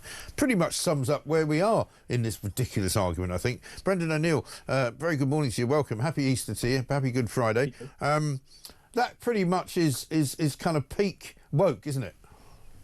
It is, you know. I think what these people are realising is that their BS has come to an end. You know, the era when we would all sit around and listen to these narcissistic, spoilt, upper-class brats as they told us about their made-up identities and what their pronouns are, that era has come to an end. Yeah. And I think people know that it's coming to an end, and that's probably why that young woman was sweating and having a panic attack, not because Julia Hartley Brewer is a scary person, but because she knows that well, a little bit, but she knows her old regime of nonsense is over. People aren't putting it up with that anymore. We're not going to nod along as someone says they're a they, them, or they're gender fluid, or they're post-sex, or whatever else they come out with. Yeah. It's over.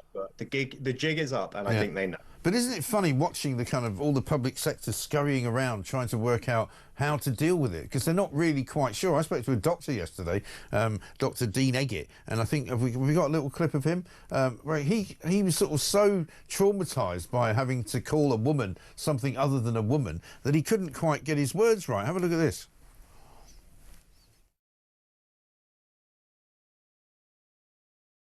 Hospitals will have to get their acts together to think about how to ensure that spaces are safe for biological women, but also appropriate. You don't have to call them that anymore. You just call them women. I'm trying to be politically correct. No, not anymore. You don't have to be. The law's changed. You don't have to be politically correct. You're breaking the law if you be politically correct. But I can still be respectful for those who... You can be, but I think it's disrespectful to women to call them biological women. Call them women. So, OK, I'm happy to do that. So for women to be respected on wards, but also for those who identify themselves as to be women to have safe spaces in which they can do so without forcing their rights, their beliefs upon others. I mean, you can see he's just struggling to even get the words out. Mm. You made the exactly right point there, Mike, which is that it's disrespectful to women to call them biological women. Right. For years, you know, for millennia, we referred to women as women because that's what they are. We didn't say cis women. We didn't say biological women. We didn't say born women or real women. Right. We just said women. But we've gone through such a bizarre period over the past few years where now anyone can be a woman simply by declaring it. Any Tom, Dick and Harry literally could say, I'm a woman, and then be allowed into women's spaces. You know, it's really important that even as that era comes to an end and common sense comes back, it's important that we remember how mad the elites went. We can't just forget about that, because this whole story is proof of how fast a mania can spread through the educated sections of society. They believed any old bunkum. They gave up entirely on science. They ditched the truth of biology. They bowed down to the most eccentric identities out there, and they went along with all of it. They put rapists in women's prisons, for heaven's sake. This is how absolutely mad they went, and we can't forget that that happened, even as we hope there's a restoration of common sense. Absolutely, because I was reading a piece today in The Guardian, believe it or not, which is not something I do very often, but they actually said that current new NHS guidance on transgender people says that basically they should be accommodated based on how they dress, their name and their pronoun. Nothing about actually what their, you know, physical nature is, what their kind of biology is, what their, you know, what their gender is, frankly. Just about how they dress. If you turn up in the NHS at a hospital or in a doctor's surgery and you tell them you're a woman, they assume that you are, which is madness.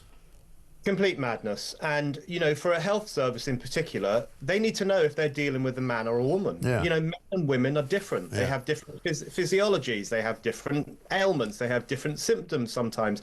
They have different requirements. The NHS needs to know, is this a bloke or is this a woman? That's a fundamental question. But, you know, we really do have to give thanks not only to the Supreme Court. Their ruling is very, very sensible, by the way. I never thought I'd be praising the Supreme Court, but on this issue I will. I know, me too. But we really have to give thanks to all those feminists who fought for this. You know, we have to be real about the fact that this is a victory not for conservatives and not for the right and not for any of those sections of society, although lots of them have made good arguments. But it really was the dogged perseverance of female campaigners that turned this issue completely around and restored women's rights and actual scientific reasons. So that's a good thing that we've achieved. Yeah, absolutely right. Brendan, great to talk to you. Have a lovely weekend. Enjoy Easter as best you can. Brendan O'Neill, Chief Political Writer at Spiked. Mark says, Mike, I'm listening all the way from Adelaide as an expat who moved down under for work and to get away from all the chaos. This Birmingham bin debacle has made the news down here. The Aussies and I know can't believe it, and also can't believe the state of our once great nation. Keep up the good work. All the best from Mark. Yeah, Mark, thanks very much indeed. Good to talk to you. Coming up next, Hugh Andre's going to be here, ex-British Army captain, founder of We Served, of course, as well. He's going to be talking about a new consumer charter which will raise housing standards for armed forces families, and that's something I think we should all celebrate this Easter. Let's just talk.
So a couple of years ago, some people did some work, and there was a smidgen of a hint that DMS might be there.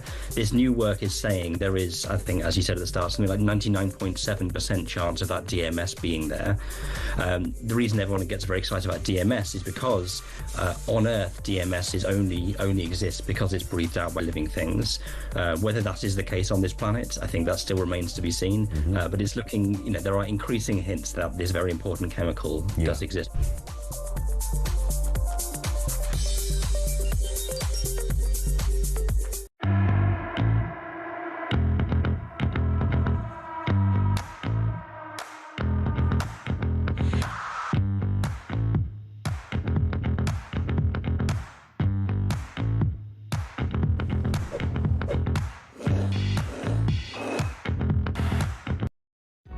across the UK, on DAB+, on your smart speaker, on your smart TV, and on your side. This is Talk. Welcome back to Morning Glory, 8:49. Got this from Paul in Nottingham, who says, today I've decided to identify as a donkey. My preferred pronouns are he, haw. Of course they are. Brilliant. Very good. Tracy says, Rachel Reeves cares so much about Scunthorpe but doesn't seem to care about the workers in Port Talbot. Tracy in Staffordshire. Yeah, funny that, isn't it? They don't really care about anybody. That's the problem. They're all psychopaths. Let's talk to Hugh Andre, though, ex-British Army captain, founder of We Serve, and part of the Sun's cabinet, of course, on a great many things, including defence. Hugh, very good morning to you. Good morning, Mike, and happy Easter to you, your viewers and listeners. Yes, very much so. Thank you very much indeed. Happy Good Friday.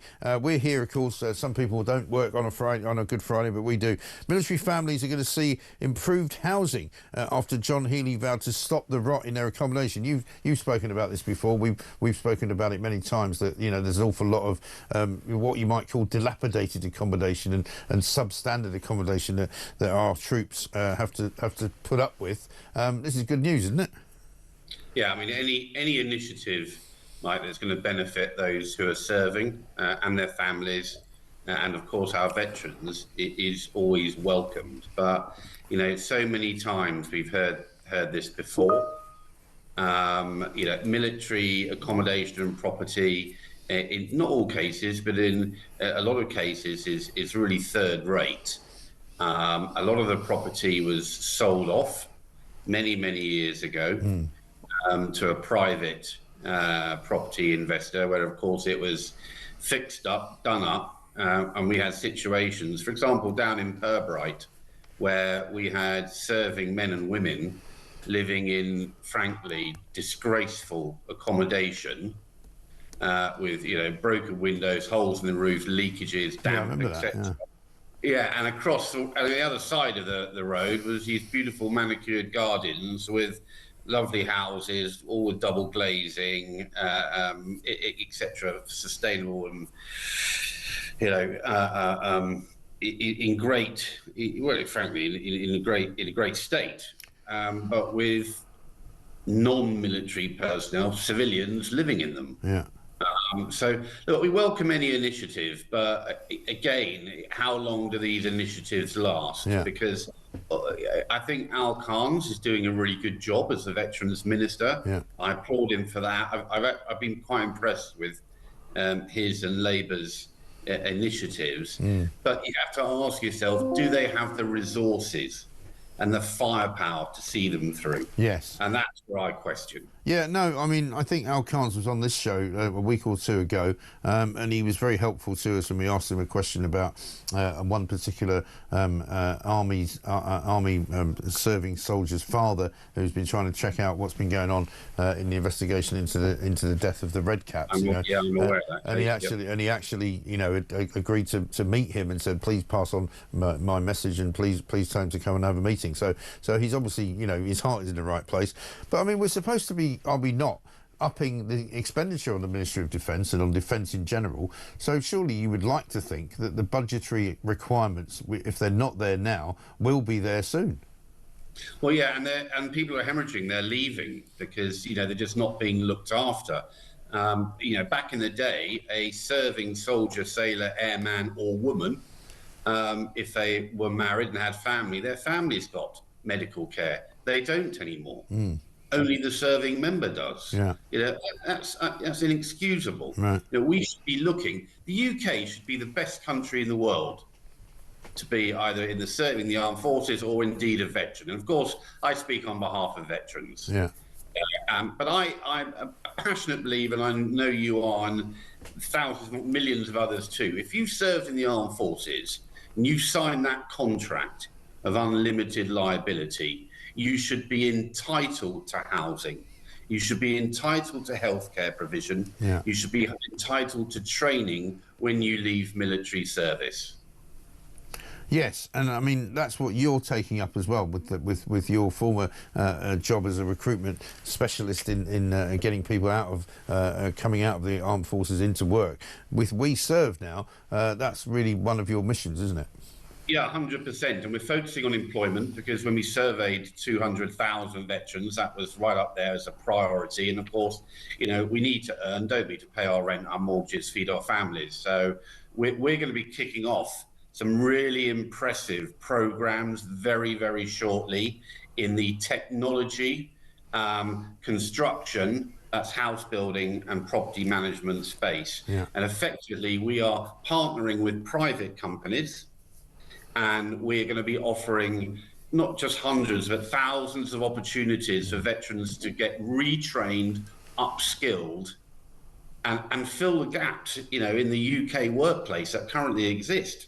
Because if any employer is looking for a gold standard employee, then if you're looking at attitude and aptitude, look no further than our veterans community and their families. Yeah, absolutely right. Tell people how they can get in touch and find where We Serve is.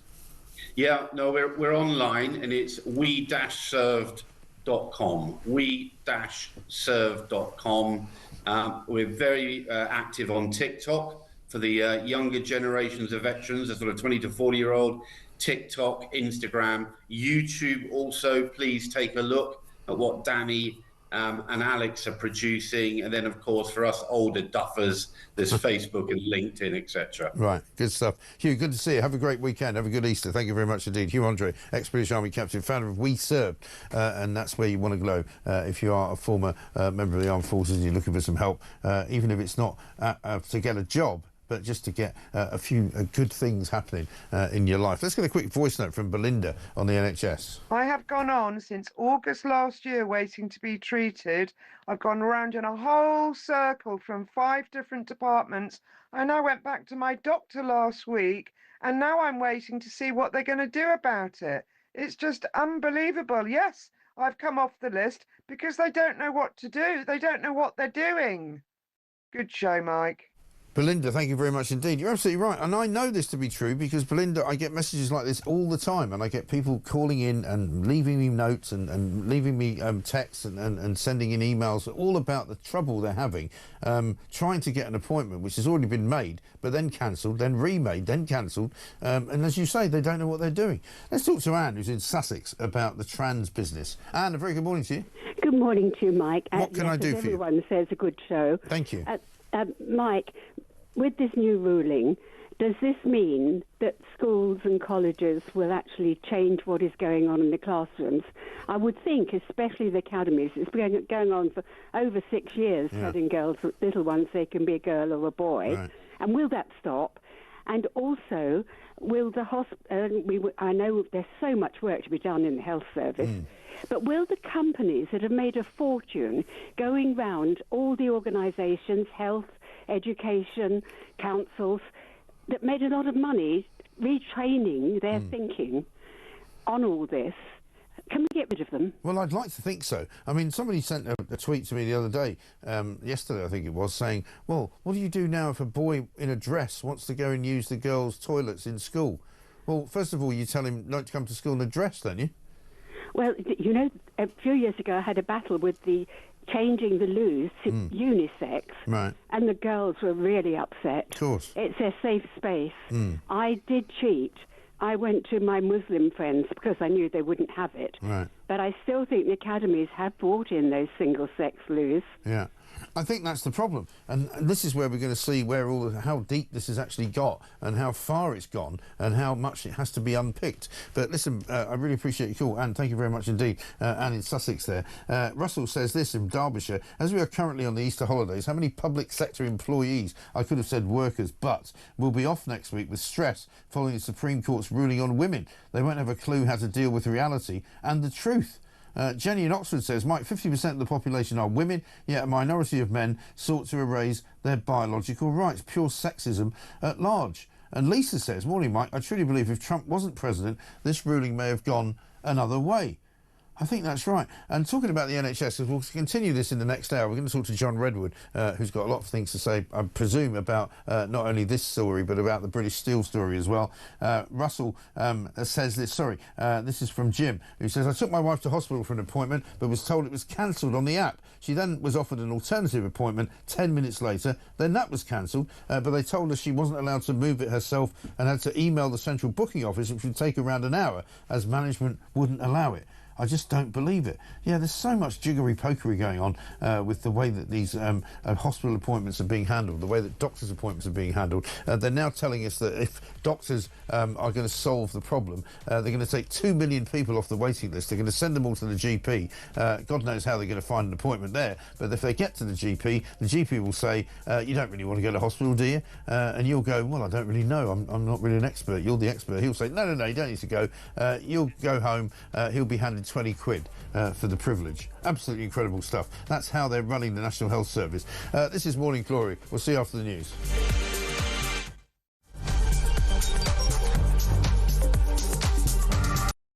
Good evening and welcome to Plank of the Week, the one show where you do not have to be worried about judgmental people because we'll do all the judging for you. Let's just have a look at how Humphrey Useless is now spending his time. There goes your career, mate. Over there a bit is over towards where all the migrants come in. He's jumping there. There he goes. He goes over the bar. Hello, and unfortunately, it catches on his Johnson. If he's Plank of the Week, he's got a sizable plank. That's a whole different show. Plank of the Week, Fridays at 7 on Talk.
Hi, I'm Kevin O'Sullivan, and I've got a message for you. Welcome back to this blockbuster edition of What Just Happened. It really is a good one, I think. It's so...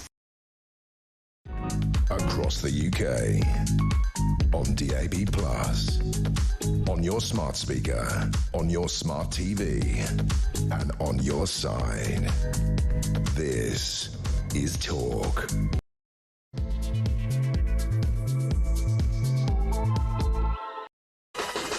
Welcome back to Morning Glory. It's coming up to 3 minutes past 9, and the day is upon us. It's a Good Friday, of course, a big holiday day. Beginning of the bank holiday weekend. Some people will be off until Tuesday. Some people, including those who work in Birmingham City Council, will be off until Wednesday. The bin strike is still ongoing. We'll be talking about that in this hour. And apparently last time we spoke to the Unite Union, which was yesterday, they said they'd been offered another opportunity to have a meeting. But it won't take place until next Wednesday. So the rubbish will be piling up. The rats will be still going at it like absolute maniacs. It turns out, according to the Daily Star front page this morning, the seagulls have joined in as well. So there's a sort of a battle. It's a bit like, you know, that, what was it, the Predator versus whatever it was, the two ghastly characters that got, it was King Kong versus Godzilla. It's one of those kind of things. You've got the seagulls coming in from on high, and you've got the rats running around at the bottom, and never the twain shall meet, and it's who's going to get the most food. It's absolutely horrendous. It's like some kind of apocalyptic scene up there in Birmingham, and yet Angela Rayner and the Labour government can't seem to solve it. I wonder why. Could it be because they're in hot to the unions to such an extent? Could it be because half of Birmingham City Council are actually members of Unite? Could it be a problem with the unions spreading their nastiness, their inquisition? They want to strike all through the rest of the summer, basically, and that's what's going to be happening. We're going to have a summer of discontent. John Redwood is going to talk to us about that, a former Conservative MP, of course. He's also going to talk to us about what's going on in Scunthorpe with British Steel, and also what is going on with the EU and tariffs, and why does Keir Starmer want to take us ever closer to the European Union, despite the fact that we left it almost a decade ago? We're also going to talk as well about that Supreme Court ruling, of course, which told us that women could only be women if indeed they were born as women. Here's Sue. Hi Mike, Sue from Farncombe here. Let's just get back to the good old days when there was a Mr. and Mrs., a man and a woman. All this rubbish. You can call yourself what you like. Don't expect me to. I think that pretty much sums it up. Yeah, call yourself whatever you want. Call yourself a badger. Call yourself a cat. Call yourself a woman. It's up to you, but you can only be a woman if you're actually born one. You can only be a man if you were born one as well. Stop trying to invade other people's personal spaces. It's as simple as that. 0344 499 1000 is the story that we're going to be telling you this morning. You call us, you send us a voice note, you can text us on 87222. You can, of course, message us through X and or Twitter, whatever you wish to call it, at talkTV. This is Morning Glory. Let's get it on.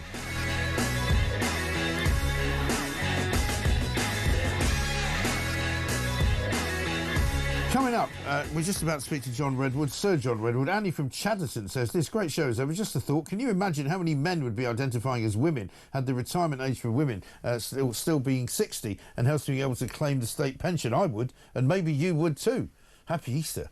I'm not actually planning to retire, Andy. What's the point? I mean, I sit here talking. I always say to people, you know, I talk for a living. If I stop talking for a living, I'm still going to be talking. So why would I stop talking for money in order to talk for no money? I just don't think it's a viable option, to be honest. Let's get another gaffe just before we go to Sir John Redwood. This is me, apparently. I can't believe they put me in this, but have a look. I'd be encouraged if there was one scintilla of evidence that one aspect of our public sector is praiseworthy. Can you name one? For me, excuse me, for me, that is where the focus should be, starting with Starmer and Hoyle. Let's have a break. I'll have some water. For me, excuse me, I swallowed my own tongue there. I don't know what was going on. I can't explain it. Anyway, let's say a very good morning and a happy Easter to Sir John Redwood. Sir John, very good morning to you.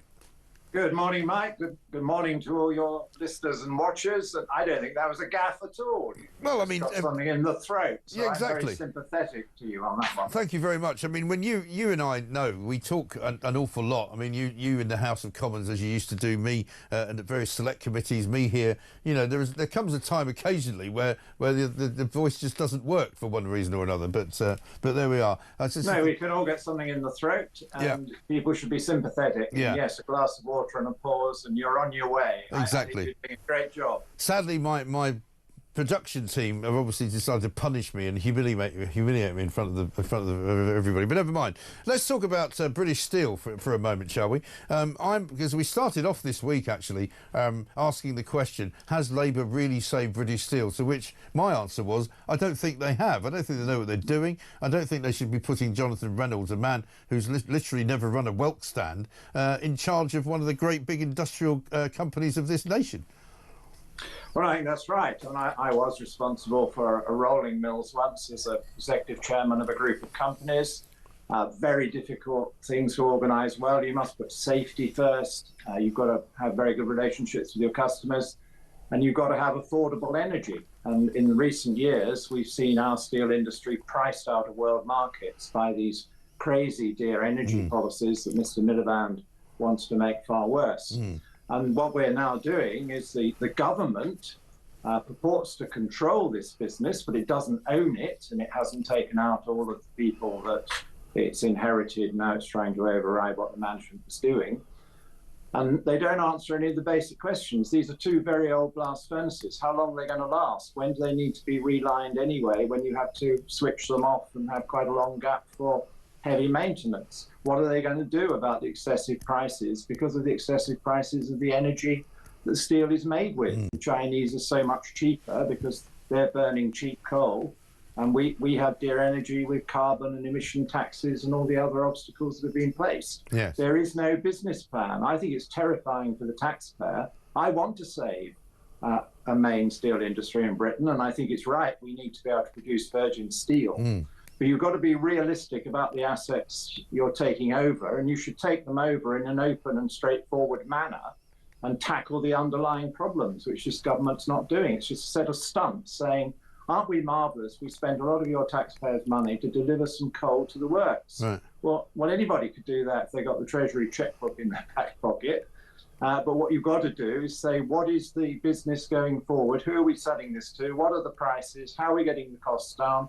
How are we going to renew the investments that are now very aged? Yes. Well, I spoke to James Murray, who's sort of effectively the Deputy Chancellor of the Exchequer, earlier in the week, and he didn't know how long the government was going to be in charge of British Steel, because, as you say, it's not a proper nationalisation. They've just sort of taken over the board. He didn't know how much money it was going to cost, but he hoped that it was going to be less than the Chinese company had spent. And he also didn't know whether or not there was going to be a steady supply of what they refer to as raw materials, but what we refer to as coking coal, for the rest of the year. And so there's an awful lot of unknowns, if you like. And in addition to which, he told a flat-out lie in which he said that the coal and the coking coal that would have come from the coal mine that they shut down in Cumbria would not have been suitable to burn in the furnace. It turns out that's actually not true. And the steel industry executives, the British steel execs, have now said, actually, that isn't true. We could have used the coking coal from Cumbria, but now we can't get at it because they've shut it down. Well, that was something that some of us were recommending when we were supporting that mine against Labour and all the Net Zero Brigade, who seem to think it's better to import other people's coal and don't understand that even increases the amount of world CO2, let alone being a very bad model from the point of view of our strategic control of our industry and the affordability of the product. It's bound to be dearer with all the transit costs and with the extra margin that the foreigners will charge because they see we're in a very weak position. Exactly right. So, you know, they never negotiate in Britain's interests, this government. They're always on the side of the foreigner. They're always wanting to give money away from the foreigner. And then when they take this one stand about a Chinese owner that may not be doing the right thing and certainly losing a lot of money, they make such a botch of it. There's no plan. And surely those people deserve more than the knowledge that for a few weeks they're going to keep it going. You need to know how long, when do you renew those blast furnaces, and how do you have a realistic supply of affordable energy and affordable raw materials so that you can price for success. And of course, I think it'd be great if we make all our steel for our construction projects and for our railways and for our vehicle industry and so forth here in the United Kingdom, and particularly for our defence purposes. But it's got to be affordable, it's got to be a realistic price, and that's why you need a much better business plan than this government's come up with. And they can't use the excuse that they've only just done this, because they were in long negotiations with the Chinese owners from the day they arrived in government. So they've had months to find out all they need to know about this business, because they were proposing to give it 500 million anyway. So they must have done an awful lot of due diligence before offering 500 million, one would hope. Well, you would like to think so. But that's the other problem, is that, you know, they say that they're looking for partners to help them make the business work commercially. But one, the electricity prices are so high now, we've got the highest electricity prices in the world, that they're losing something ridiculous like £700,000 a day, right? And they only seem to be looking in China. Jonathan Reynolds apparently is going to go over to China in the coming weeks to see if he can find a new partner. Yeah, well, they should be looking all over. But, I mean, the first thing they have to do is nationalise it properly and agree the legals with the Chinese company. It would be better if they did a deal. I would have thought you offer them £1 for the assets, they walk away with the losses and the debts that they've run up, and they are spared the redundancy costs. That's the kind of deal I thought you might be able to do.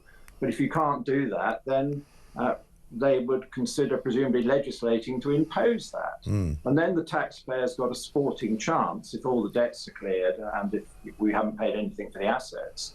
But there will be still a very big bill to modernise and maintain those assets. And there has to be a big change in energy policy, because if we want any kind of steel industry, petrochemical industry, oil refining industry, which I think we do need, we need a totally different approach to the pricing of fossil fuels and a big reduction in all these silly managed prices and taxes that they've imposed on it. Yeah, absolutely right. And only this week, and talking about net zero and the kind of fanaticism of Ed Miliband, Keir Starmer's apparently been talking to the European Union about a whole bunch of things. One, the imposition perhaps of some food standards on the UK, even though we have left the European Union and we were supposedly supposed to leave all that behind. But he's also talking about some kind of joint policy on net zero as well. I mean, does he not understand that we voted against all of this stuff in 2016?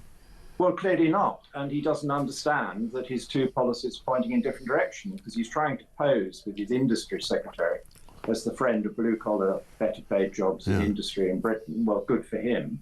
But you need to have cheap energy to do that, not the most expensive energy in the world. Right. And you're absolutely right. They're not only considering linking ourselves into an even higher carbon tax on everything we burn to make it impossible to run decent industry in Britain, but they're still rolling out a shadow version of the big tariff which the EU is going to impose quite soon on everything coming in from outside the EU, and in our case from outside the UK, called a carbon border tax. And what a provocative thing to do in the middle of a great big potential trade war where the Americans some of the time are saying that we've all got to get our tariffs down, and suddenly Britain and the EU want to impose a massive tax on American energy and American industrial goods. Yeah, it really does seem terrible timing. It doesn't make really any sense. And of course, you know, Starmer, busy sort of trying to paint himself as the bridge between the UK and you know, America and Europe, has kind of fallen flat on his face. He's away on holiday at the moment. I don't blame him for going on holiday, but he seems to have gone on holiday at a very bad time, because Georgia Meloni is over in America doing deals with Donald Trump and creating what she says is the real bridge between the USA and Europe, because she's actually in the EU. Yes, well, I think what Mr. Starmer is actually doing is he's trying to build a bridge to the EU in a way which demolishes what is left of our bridge to the United States of America. Yeah. If we sign up to their food standards, they're presumably designed to keep American food out of the marketplace. Yeah. We already do a pretty good job on that with the inherited ones we've got from our time in the EU. Well, I've got news for these people who want these standards on. When they go to America, I'm sure they eat food there and they discover it's perfectly safe. Yeah. There's nothing wrong with American food. You may not like production methods or something. Well, then label the food, but let it come in and people will make their own choice. Right. I don't want to see us fail to get a really good free trade or freer trade deal with the United States of America because of this strange ideology about food standards when American food is perfectly safe. It's a kind of Remainery thing, isn't it? That they constantly bang on about chlorinated chicken, and they, you know, sort of bang on the drum. And we have chlorinated salad. Yeah, exactly. And we also, people seem to have forgotten that only a few short years ago, we were all eating horse meat by mistake because our food standards were such that nobody noticed that, you know, quite a few products were actually including meat which wasn't supposed to be in there anyway.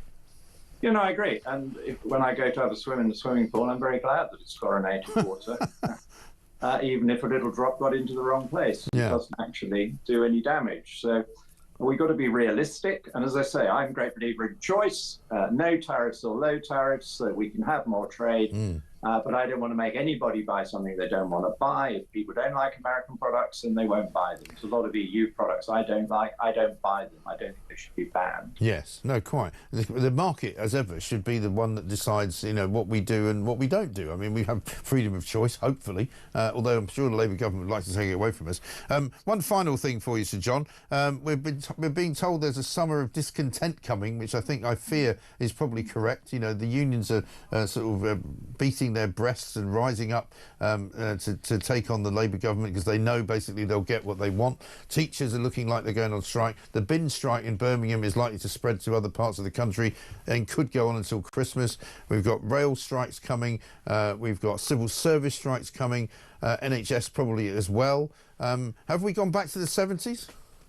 Well, it looks like it, or it looks as if we're on the way to that, and it is a disaster for all of us, and particularly worrying for the Labour government. I mean, if you take the case of Birmingham, it's a Labour council, and they can't get on with their own unions, and the unions say that they're actually taking 6,000 or 8,000 a year away from people who aren't on big salaries. Right. Well, if that's true, I think that's wrong.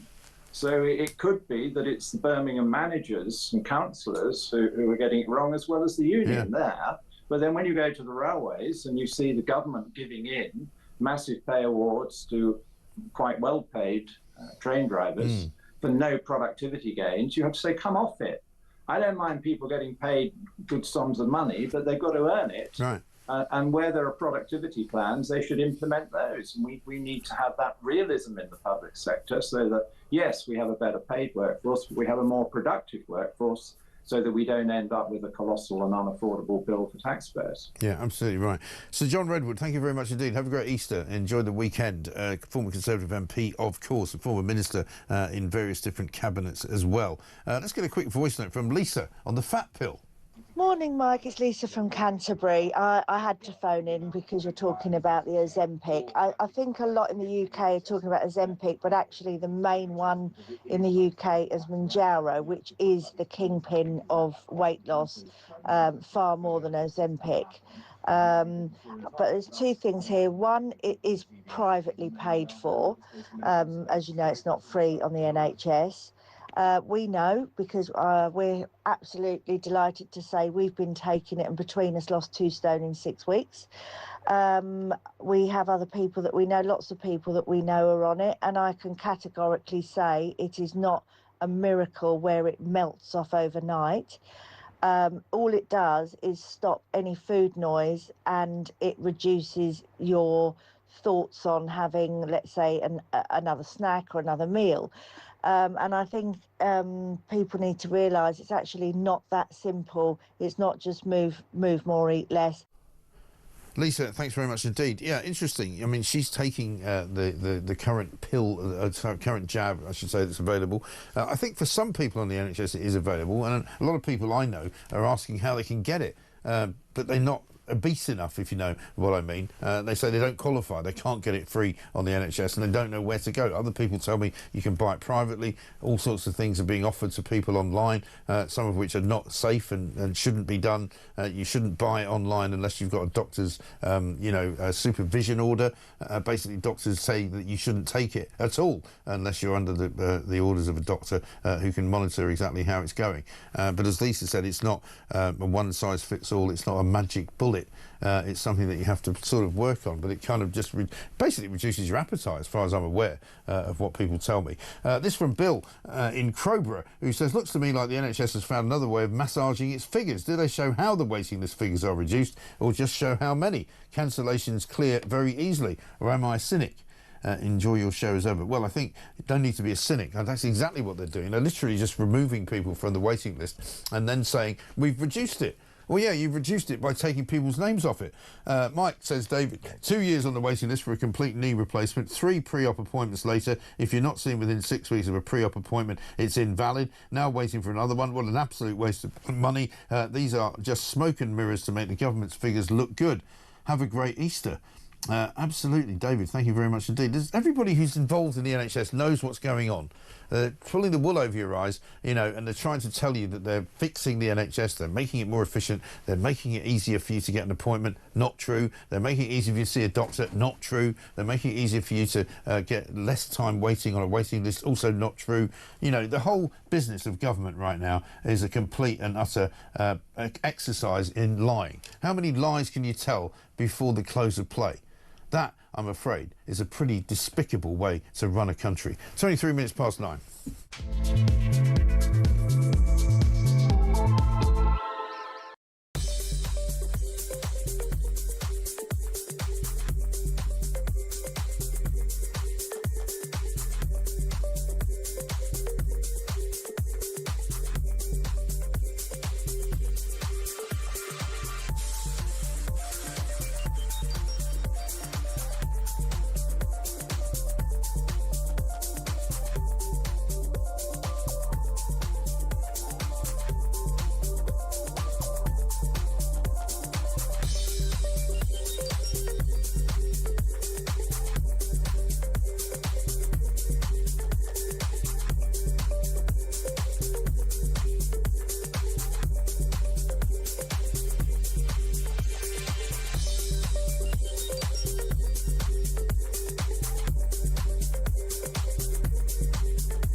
had a rugby injury, and my soon-to-be stepmom offered to massage my legs for me.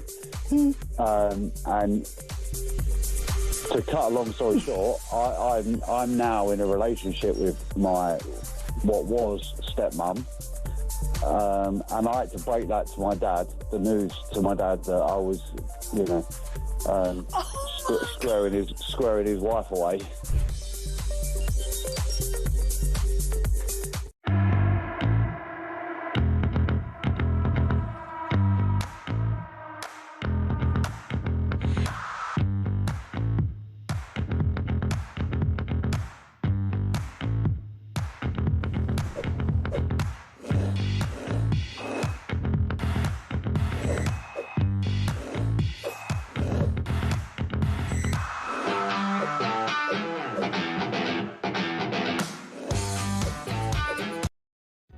Across the UK, on DAB+, on your smart speaker, on your smart TV, and on your side.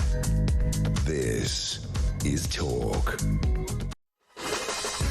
Welcome back to Morning Glory, 9:26. I'm Mike Graham, and this, of course, is the home of common sense. Here's Maggie, who says, what about children identifying as cats and attending school wearing tails and licking themselves during lessons? It's happening here in Cheshire.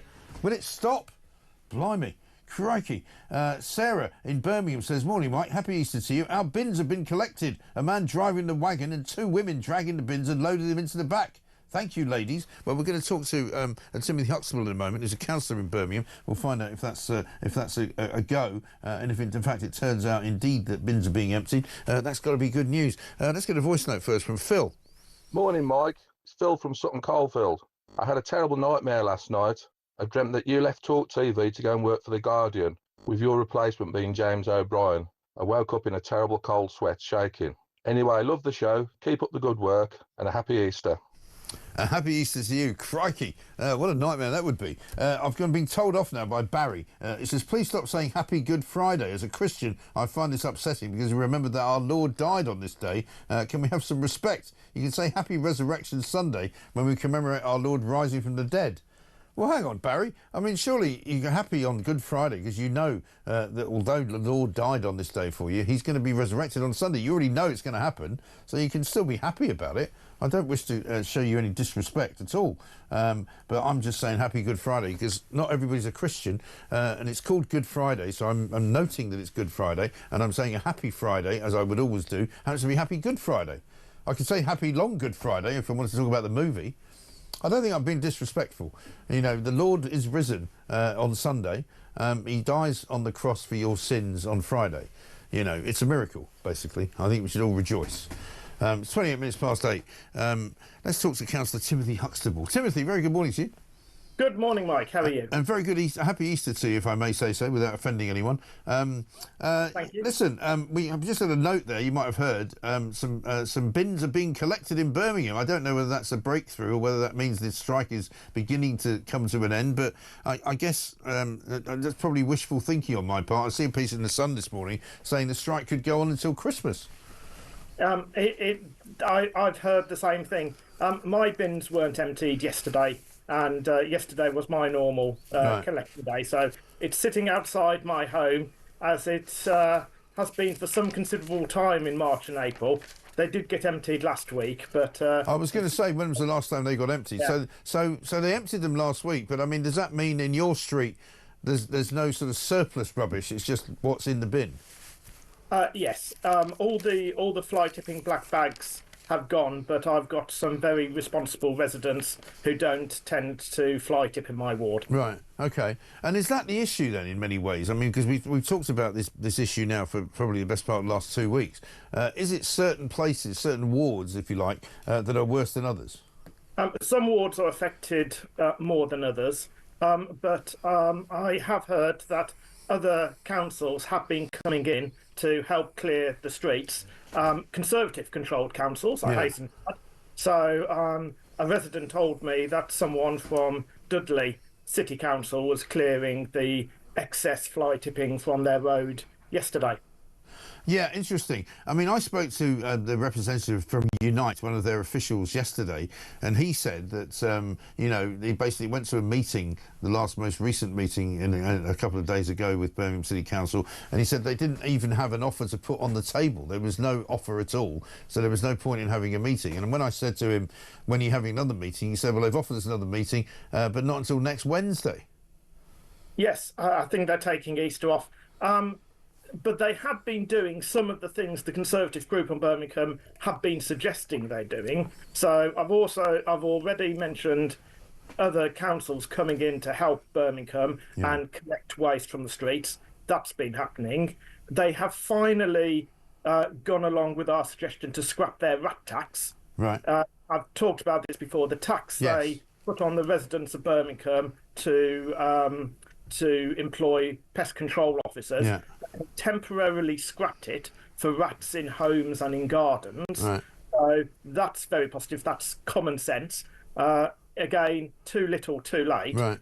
They should have done that right at the beginning of the strike, but they have now scrapped the rat tax. Yes. Unfortunately, though, they might need to put on a seagull tax, because apparently the seagulls are now attacking from the skies because they've spotted all the rubbish on the streets of Birmingham, and so you've now got a sort of war between the sort of Godzilla versus King Kong style war between the seagulls and the rats. Sounds horrendous. And the foxes and other vermin. They're sort of all comers. I mean, it must be pretty dangerous walking around up there. I mean, I'd be worried that you might get bitten by something. Well, in Parliament, in one of the debates, a Labour MP actually talked about one of their own constituents being bitten by a rat. Really? Yeah. Yeah, and it won't be long before some seagull. I mean, the seagulls have been attracted to Birmingham, which is probably the most landlocked city in Britain, isn't it? I mean, it's about as far from the sea as you can get, and yet the seagulls have found their way there. Indeed, Mike. It's very, very frightening. So, I mean, what is the solution to this? Because what we keep hearing from Unite is that, and they didn't deny it when I put it to them, that this kind of strike may spread to other parts of the country. Well, we've always said Birmingham should take a number of actions. Scrapping the rat tax was just one of them. There's also declaring a public health emergency, making sure that those workers who do actually want to work are protected from doing so, protected from intimidation and harassment, putting on more street cleansing services, putting on mobile household waste centres, and what I heard yesterday is if residents have done the right thing and not fly-tipped and kept their area clean, they're getting fewer mobile household waste centres because they've done the right thing and kept their area clean. So, you know, my constituents, my residents in Hall Green are being punished for doing the right thing because they're not getting these waste centres as frequently as they were getting before the strike. Yeah. I'm told it just doesn't make sense. Yeah, no, it doesn't. I'm also told there's a relatively small number of strikers who are causing this problem. Some of the bin men have already agreed to the terms that have been offered to them by Birmingham City Council. But do you have any sympathy with the actual workers? I mean, what they're saying is that we're being asked to take an £8,000 pay cut, which you don't want to take, which I think a lot of people actually have sympathy with. I've always said this is a mess of the Labour Council's own making. They created the role 8 years ago that they now want to take away from people. They shouldn't have done that at the time because we warned of the dangers of creating that role, and that wasn't in accordance with equal pay legislation. And so literally Labour are trying to clear up their own mess. So, you know, we've got to remember who has actually created the circumstances of this bin strike. Yeah. And ironically, Labour did this 8 years ago to avoid an all-out industrial action just before that set of local elections. Right. And knowing what we know about the way that councils work, and I don't wish to cast any aspersions here, but you're basically shut down now until Wednesday, right? Because it's bank holiday weekend. Waste collection is ongoing, so I'm told that the bin men who want to work will be out today, right? And there will be a limited service, and the household recycling centres, the fixed household recycling centres, are open all Easter. Right. So including Easter Sunday. And are they coping with the extra the extra supply of rubbish, I suppose you might say? Yes, they're operated by the private sector on behalf of Birmingham City Council. Right. So that's why they're able to offer that service. Okay. Well, listen, I hope the next time you and I have a conversation, it'll all be over and done with, but I suspect that won't be true. Have a very good Christmas. Thank you. Easter. And you, Mike. Councillor Timothy Huxtable there, Shadow Cabinet Member for Highways and the Environment. The rats are being attacked by the foxes are being attacked by the seagulls. It is an incredible and ridiculous situation that surely, for heaven's sake, has to come to an end soon. Morning, Mike, says L in Wales. If a man wants to use a women's only space, like toilets or changing rooms, he has an unhealthy reason. It's not acceptable and it's not safe for women. And, of course, it's wrong. End of, in every single way.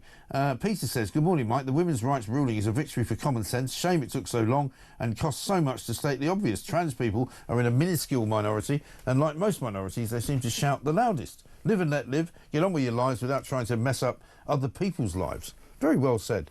Let's get a voice note from Chantel. Morning, Mike. Chantel from Brackley here. Pronouns, 3-5-4 fun. Really gutted about that ruling yesterday. It's a real kick in the balls for women like me. Happy Easter. Keep up the good work. I'm sorry, I didn't even see that coming. Chantel, very nice. Thank you very much indeed. I thought it was like the one from Only Fools and Horses. Chantel, was that what it was? Joanna from Salisbury says, Mike, I think the biggest clash is going to be around sport. Taking women's spaces at grassroots right up to Olympic level must stop. Well, I think this is part of the problem, and we spoke about this yesterday, that, while a sort of elite level sport has more or less got its act together, in most cases, not in every case, but in most cases, not to have women having to, go up against men in every single sporting discipline. But in the grassroots levels, which is particularly important for young women and girls who are at school, the ones that Rachel Reeves likes to talk about, young women and girls in schools, where they're having to be discouraged from playing any sport because they're up against young boys who are much stronger and much taller and much bigger and much more muscled and all of that. It's not right. Fiona says, this is unbelievable. The situation having to fight for women's safety and rights came from trans ideology, pushing their rights as priority over the destruction of women's rights. This seems to be the form of all that's going wrong in Britain, says Fiona. Fiona, you're quite right. Something else that's going wrong in Britain, of course, is the state of our migrant scenario and the leaky borders that we've got. Stephen Wolfe is going to join us next, Director of the Centre for Migration and Economic Prosperity. Guess what? The Germans are kicking out a load of migrants and they're all coming this way. Brilliant. See you soon. This is Talk.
Across the UK, on DAB+, on your smart speaker, on your smart TV, and on your side. This is Talk. Welcome back to Morning Glory 9:39. I've got this from Julianne in France. Welcome to our European friends. Julianne says, morning, Mike. My definition of me, a biological woman, is simple. W equals womb. O equals ovaries. M equals menstruation and menopause. A equals authentic. And N equals natural. Absolutely right. Let's get a voice note from Kevin. Morning, Mike. It's Kevin here from Hexham. Just this thing with the doctors getting paid 20 quid to not send you to hospital. I suppose the thing to do is to turn up at the doctor's with 30 quid and say, there you are, I beat the government's offer, now can I have my treatment? Yeah, I mean, that's the problem, isn't it? Got this from Noel in Stafford, who says, my wife, as an example, was taken off a waiting list after being diagnosed with a kidney stone, which needed further investigation. She finally got back on it after her GP pressured the hospital to reinstate her back on the list. If she wasn't inquisitive about why there was a delay in her appointment date, she would have been left without an appointment. Well, that's right. And now, of course, they're giving incentives to doctors. You might not think it's much of an incentive, it's 20 quid. But if you do 5 of those in a day, that's an extra 100 quid.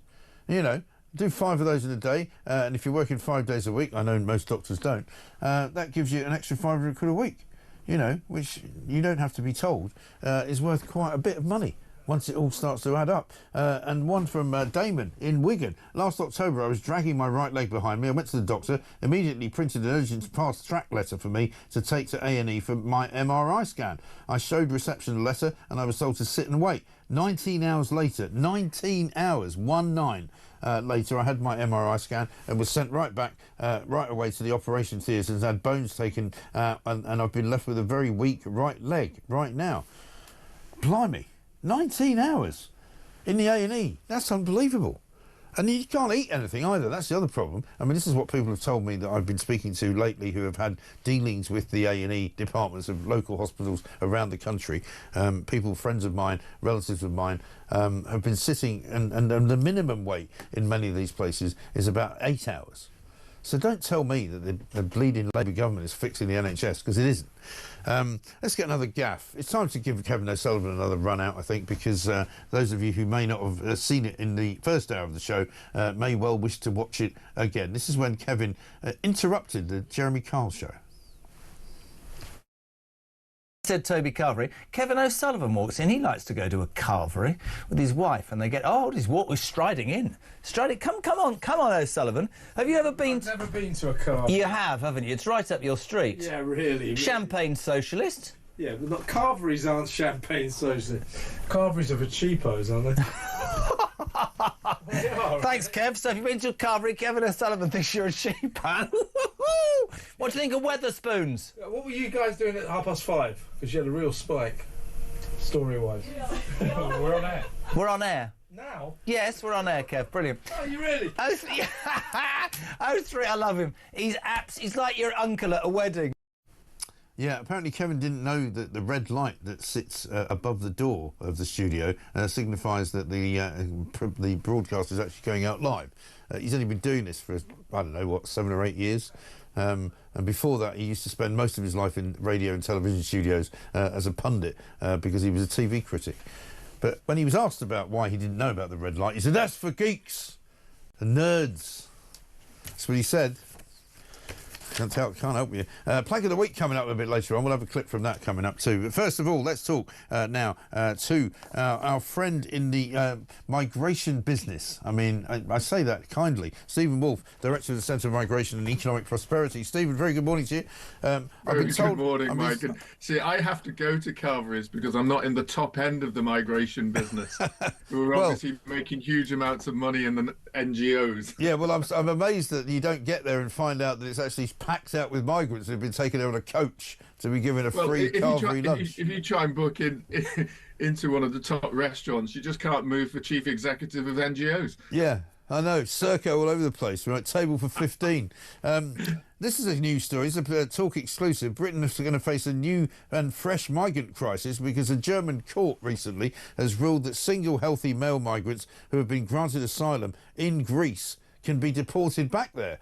So basically they're going to be moved out of Germany and the belief is that they're not going to be going east back to Greece, they're going to go west and come to Britain. That's right. There's a number of interesting points about this, Mike. The first is that the charity, the non-governmental organisation, not really a charity, was trying to argue that people who've been granted asylum in Greece would face inhumane and degrading reception conditions if they were returned. And thankfully, the German Federal Administrative Court turned around and said, not a chance. Greece is a decent place. They might have difficulties in not being able to get a job or fantastic accommodation, but you should be able to be sent back. Compare that recently to the judge in our case that said about the two lesbian couples that they can't go to Albania because they would face inhumane and degrading reception there. So that's a big difference. We're both governed by the ECHR, but Germany says you can go back, and in Britain you can't. The question for us now is, whether you've got large numbers of these people now, where will they go? Will they go back to Greece, or will they try and come elsewhere? And what message does it send? Well, exactly right. I mean, as far as I know, Greece is not a war zone. It's actually a holiday destination for an awful lot of people in this country, and it's rather a pleasant place to go. Why on earth anyone would argue that you can't be sent there is incredible, isn't it?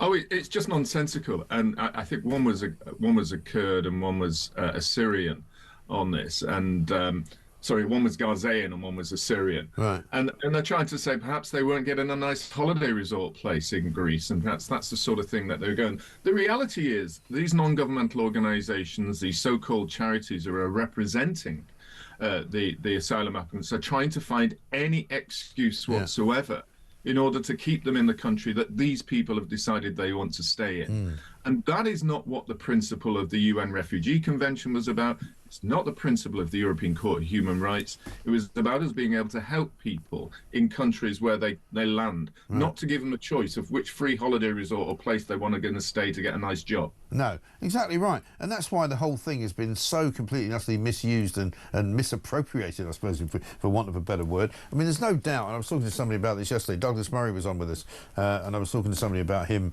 and some of the things he's written about. And the whole of Western civilization has kind of been completely and utterly ruined by mass immigration. You know, Western Europe has now become a sort of dustbin for the dregs of the world, and I'm sorry to say it that way, but that's what they are. You know, they're coming from third world countries. They may well be seeking a better life, and I'm sure if I were in their position I would do the same thing, but they're coming to countries in Europe bringing nothing but misery, in some cases bringing terrorism and crime. But certainly even the best of them are not going to be net contributors to society. They're going to be a drain on our economy and on taxpayers. Well, I always say follow the evidence, follow the research. And the research has shown us that if you are in the security services, the security services across Europe are saying that 15 to 20% of Muslims are Islamic radicals, and they're the ones that they're dangerously monitoring. They are the ones that have created the most terror attacks across Europe. When we look at criminal statistics across all European nations, non-citizens of that country are increasing in the population, both of prisons, but also in the number of trials that are undertaken. And so if you look at those as statistics, Douglas Murray is perfectly correct. We all know, as you and I do, of many people that come from different countries across the globe who are also decent individuals trying to work a life and actually have been trying to escape terrorism themselves. But there are now research that's beginning to show that within, say, Muslim communities, those decent people are becoming frightened to actually raise their voices because of radical Islam in their areas. And I know that there are certain groups that are looking at how they can help these people raise their voices and say, liberal democracies where we live, we should be living with them, integrating with them, and not bringing across the kind of extreme radical views and also the violence between different groups from where we left. Absolutely right. And I think I mentioned this to you last time we spoke, that up in Sheffield a couple of weeks ago, there was a street battle that happened between people who were from Eritrea. You know, apparently one group were against the government of Eritrea, another group were pro the government of Eritrea, and they've come all the way to Sheffield to have a bundle. And you're kind of going, well, what's going on in this country? Well, this is the danger that we see in Sweden. I think for a long time people were trying to hide the fact of the dangerous gang wars that are going on between Somalians and other countries and Afghans that have come into Sweden. And we see the dangers now where they are saying there are definitely no-go zones in those areas where you're seeing increases in murder, children being used as hitmen. Yeah. And that's what people are saying. That's what they're seeing on their streets. And it's still surprising how you get many of the liberal left or the liberal elites have their heads in the sands about this. But I suspect that as we see other aspects of normal, what they regard normal society, the increased costs of housing, increased costs of health, education, all of those are now being impacted massively. And to fund it is tax rises that are so expensive for people that they're finding it really difficult to exist. Even they will now have to start looking at what is the cause of that. And I say it's population rising based upon mass immigration being imported. Yeah, absolutely right. Stephen, I've got to run. Thank you very much indeed. Stephen Wolfe, Director of the Centre for Migration and Economic Prosperity. Have a great weekend. 9,000 migrants have now come illegally to this country since the beginning of the year, since January. We're only into April. That's, more or less 3,000 a month at this point, and there's going to be a load more coming over this weekend, bank holiday weekend. I dare say Border Force will be out in force, not to police the borders, but to help them come in. Just before we take a voice note from Joanne, let's have another look, shall we? Rachel Reeves' ridiculous video about her trip to British Steel in Scunthorpe. From all the people in Scunthorpe and the Steelworks, they're so grateful. We really, really are. Thank you very much. Firstly, I'd like to thank every department of the government for having our back, because without that, we wouldn't be here.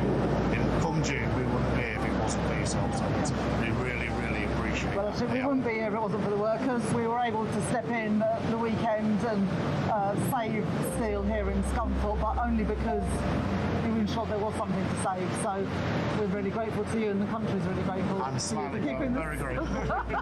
We're very grateful to each other. It is really, really important that we keep what you're doing going here, and especially preserve the unique things about what you do at Scunthorpe. When we're doing big projects like investment in rail, third runway at Heathrow, we just signed off this new theme park down in Bedfordshire last week. We want British steel to be used for British construction, and as a government, with the changes we're making, we're confident that will be able to happen. But sorry, I'm smiling. I'm so happy. Yeah, I am as well, Paul.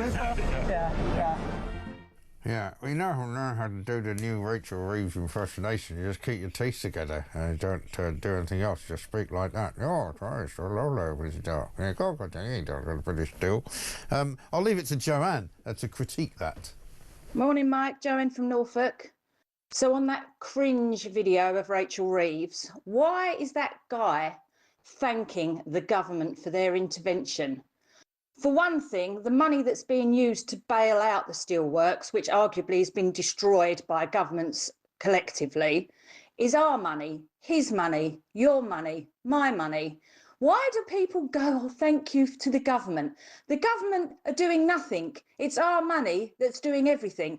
So let's just reverse it and say thank you to the taxpayer, because we're the ones that are paying for the mistakes of this government and all the governments that have gone before. Thanks, Mike. Great show. Joanne, you're absolutely right. Of course they should be thanking us. They shouldn't be thanking her, but they're thanking her because somebody went up to them and said, do you mind thanking Rachel Reeves on the video we're about to make, because it will look a lot better than if you just shun her and tell her to bugger off. Fine. Yeah, look at what happens when Keir Starmer goes to a pub unannounced down in Bath. Do not come into my pub. Get out of my pub. Do you remember that? I mean, he was kicked out, basically, because nobody wanted to see him. And I suspect if he ever turns up again, because he's on the missing list now for about 3 days, nobody knows where he is. How does nobody know where he is, by the way? Where's he gone? How has nobody spotted him? Is he in hiding? Is he sitting in a villa somewhere owned by Lord Ali, picking his toenails? What's he doing? It's 9:53.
Once she'd got him, once she'd got his prince, she knew she would be very famous throughout the world. She knew she would be very rich because she would make sure that he encouraged her to do that. And I think you're being particularly kind because she is really a spiteful, nasty woman. And she wouldn't, at the Invictus Games, she's ruined that too because she's taken over to do all the speeches.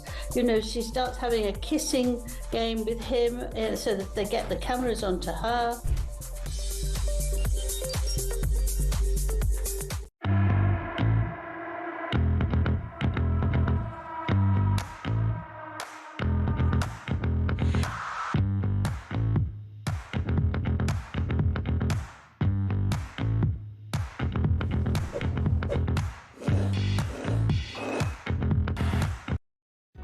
Across the UK, on DAB+, on your smart speaker, on your smart TV, and on your side.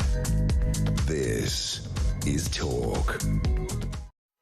Welcome back to Morning Glory. It's coming up to very nearly a 9:57. Alex Phillips taking over from us at 10 o'clock. She'll be here momentarily to talk to us. First of all, though, Friday, of course, is one thing alone, and that's all you need to think about. Friday at 7 o'clock tonight, Plank of the Week.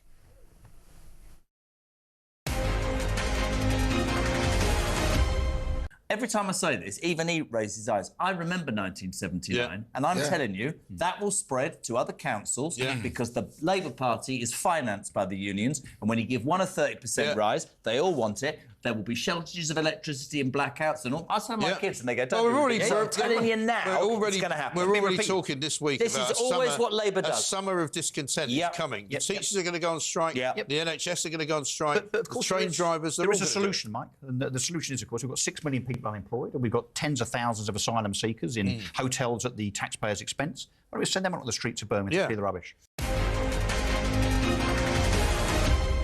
Not a bad idea. We've just got a message in actually saying, I've just driven 5 minutes from my home in Birmingham and spotted 7 bin lorries. The Labour Council have finally got a handle on the issue. Then I remembered it's Good Friday and the lads are on double time. I bet they're queuing up to work at the depot. Well, that's what they're doing. Alex Phillips is here. Very good morning to you. Good morning. And Good Friday. And Good Friday. I've been told off for saying Happy Good Friday because apparently it's not supposed to be happy. But, I mean, I'm happy about the fact that it's Good Friday because even if you are a Christian, you can celebrate the fact that, you know, even though the Lord is you know, crucified on the day, he comes back to life on Sunday. Yay! So, you know, it's like a resurrection, literally. But I've saved something for you. We played it a bit earlier in the show. This is a message from Chantel on the gender situation. Morning, Mike. Chantel from Brackley here. Pronouns 3-5-4 fun. Really gutted about that ruling yesterday. It's a real kick in the balls for women like me. Happy Easter. Keep up the good work. Brilliant. I mean, could be voiced out of the week, that. Fantastic. That is absolutely amazing. Chantel. Whoever did that, Yeah. I mean, that is absolutely Class. brilliant. But this is the thing, I am so livid. I mean, at the same time, it's going, great, this is an important victory. It is. I am so livid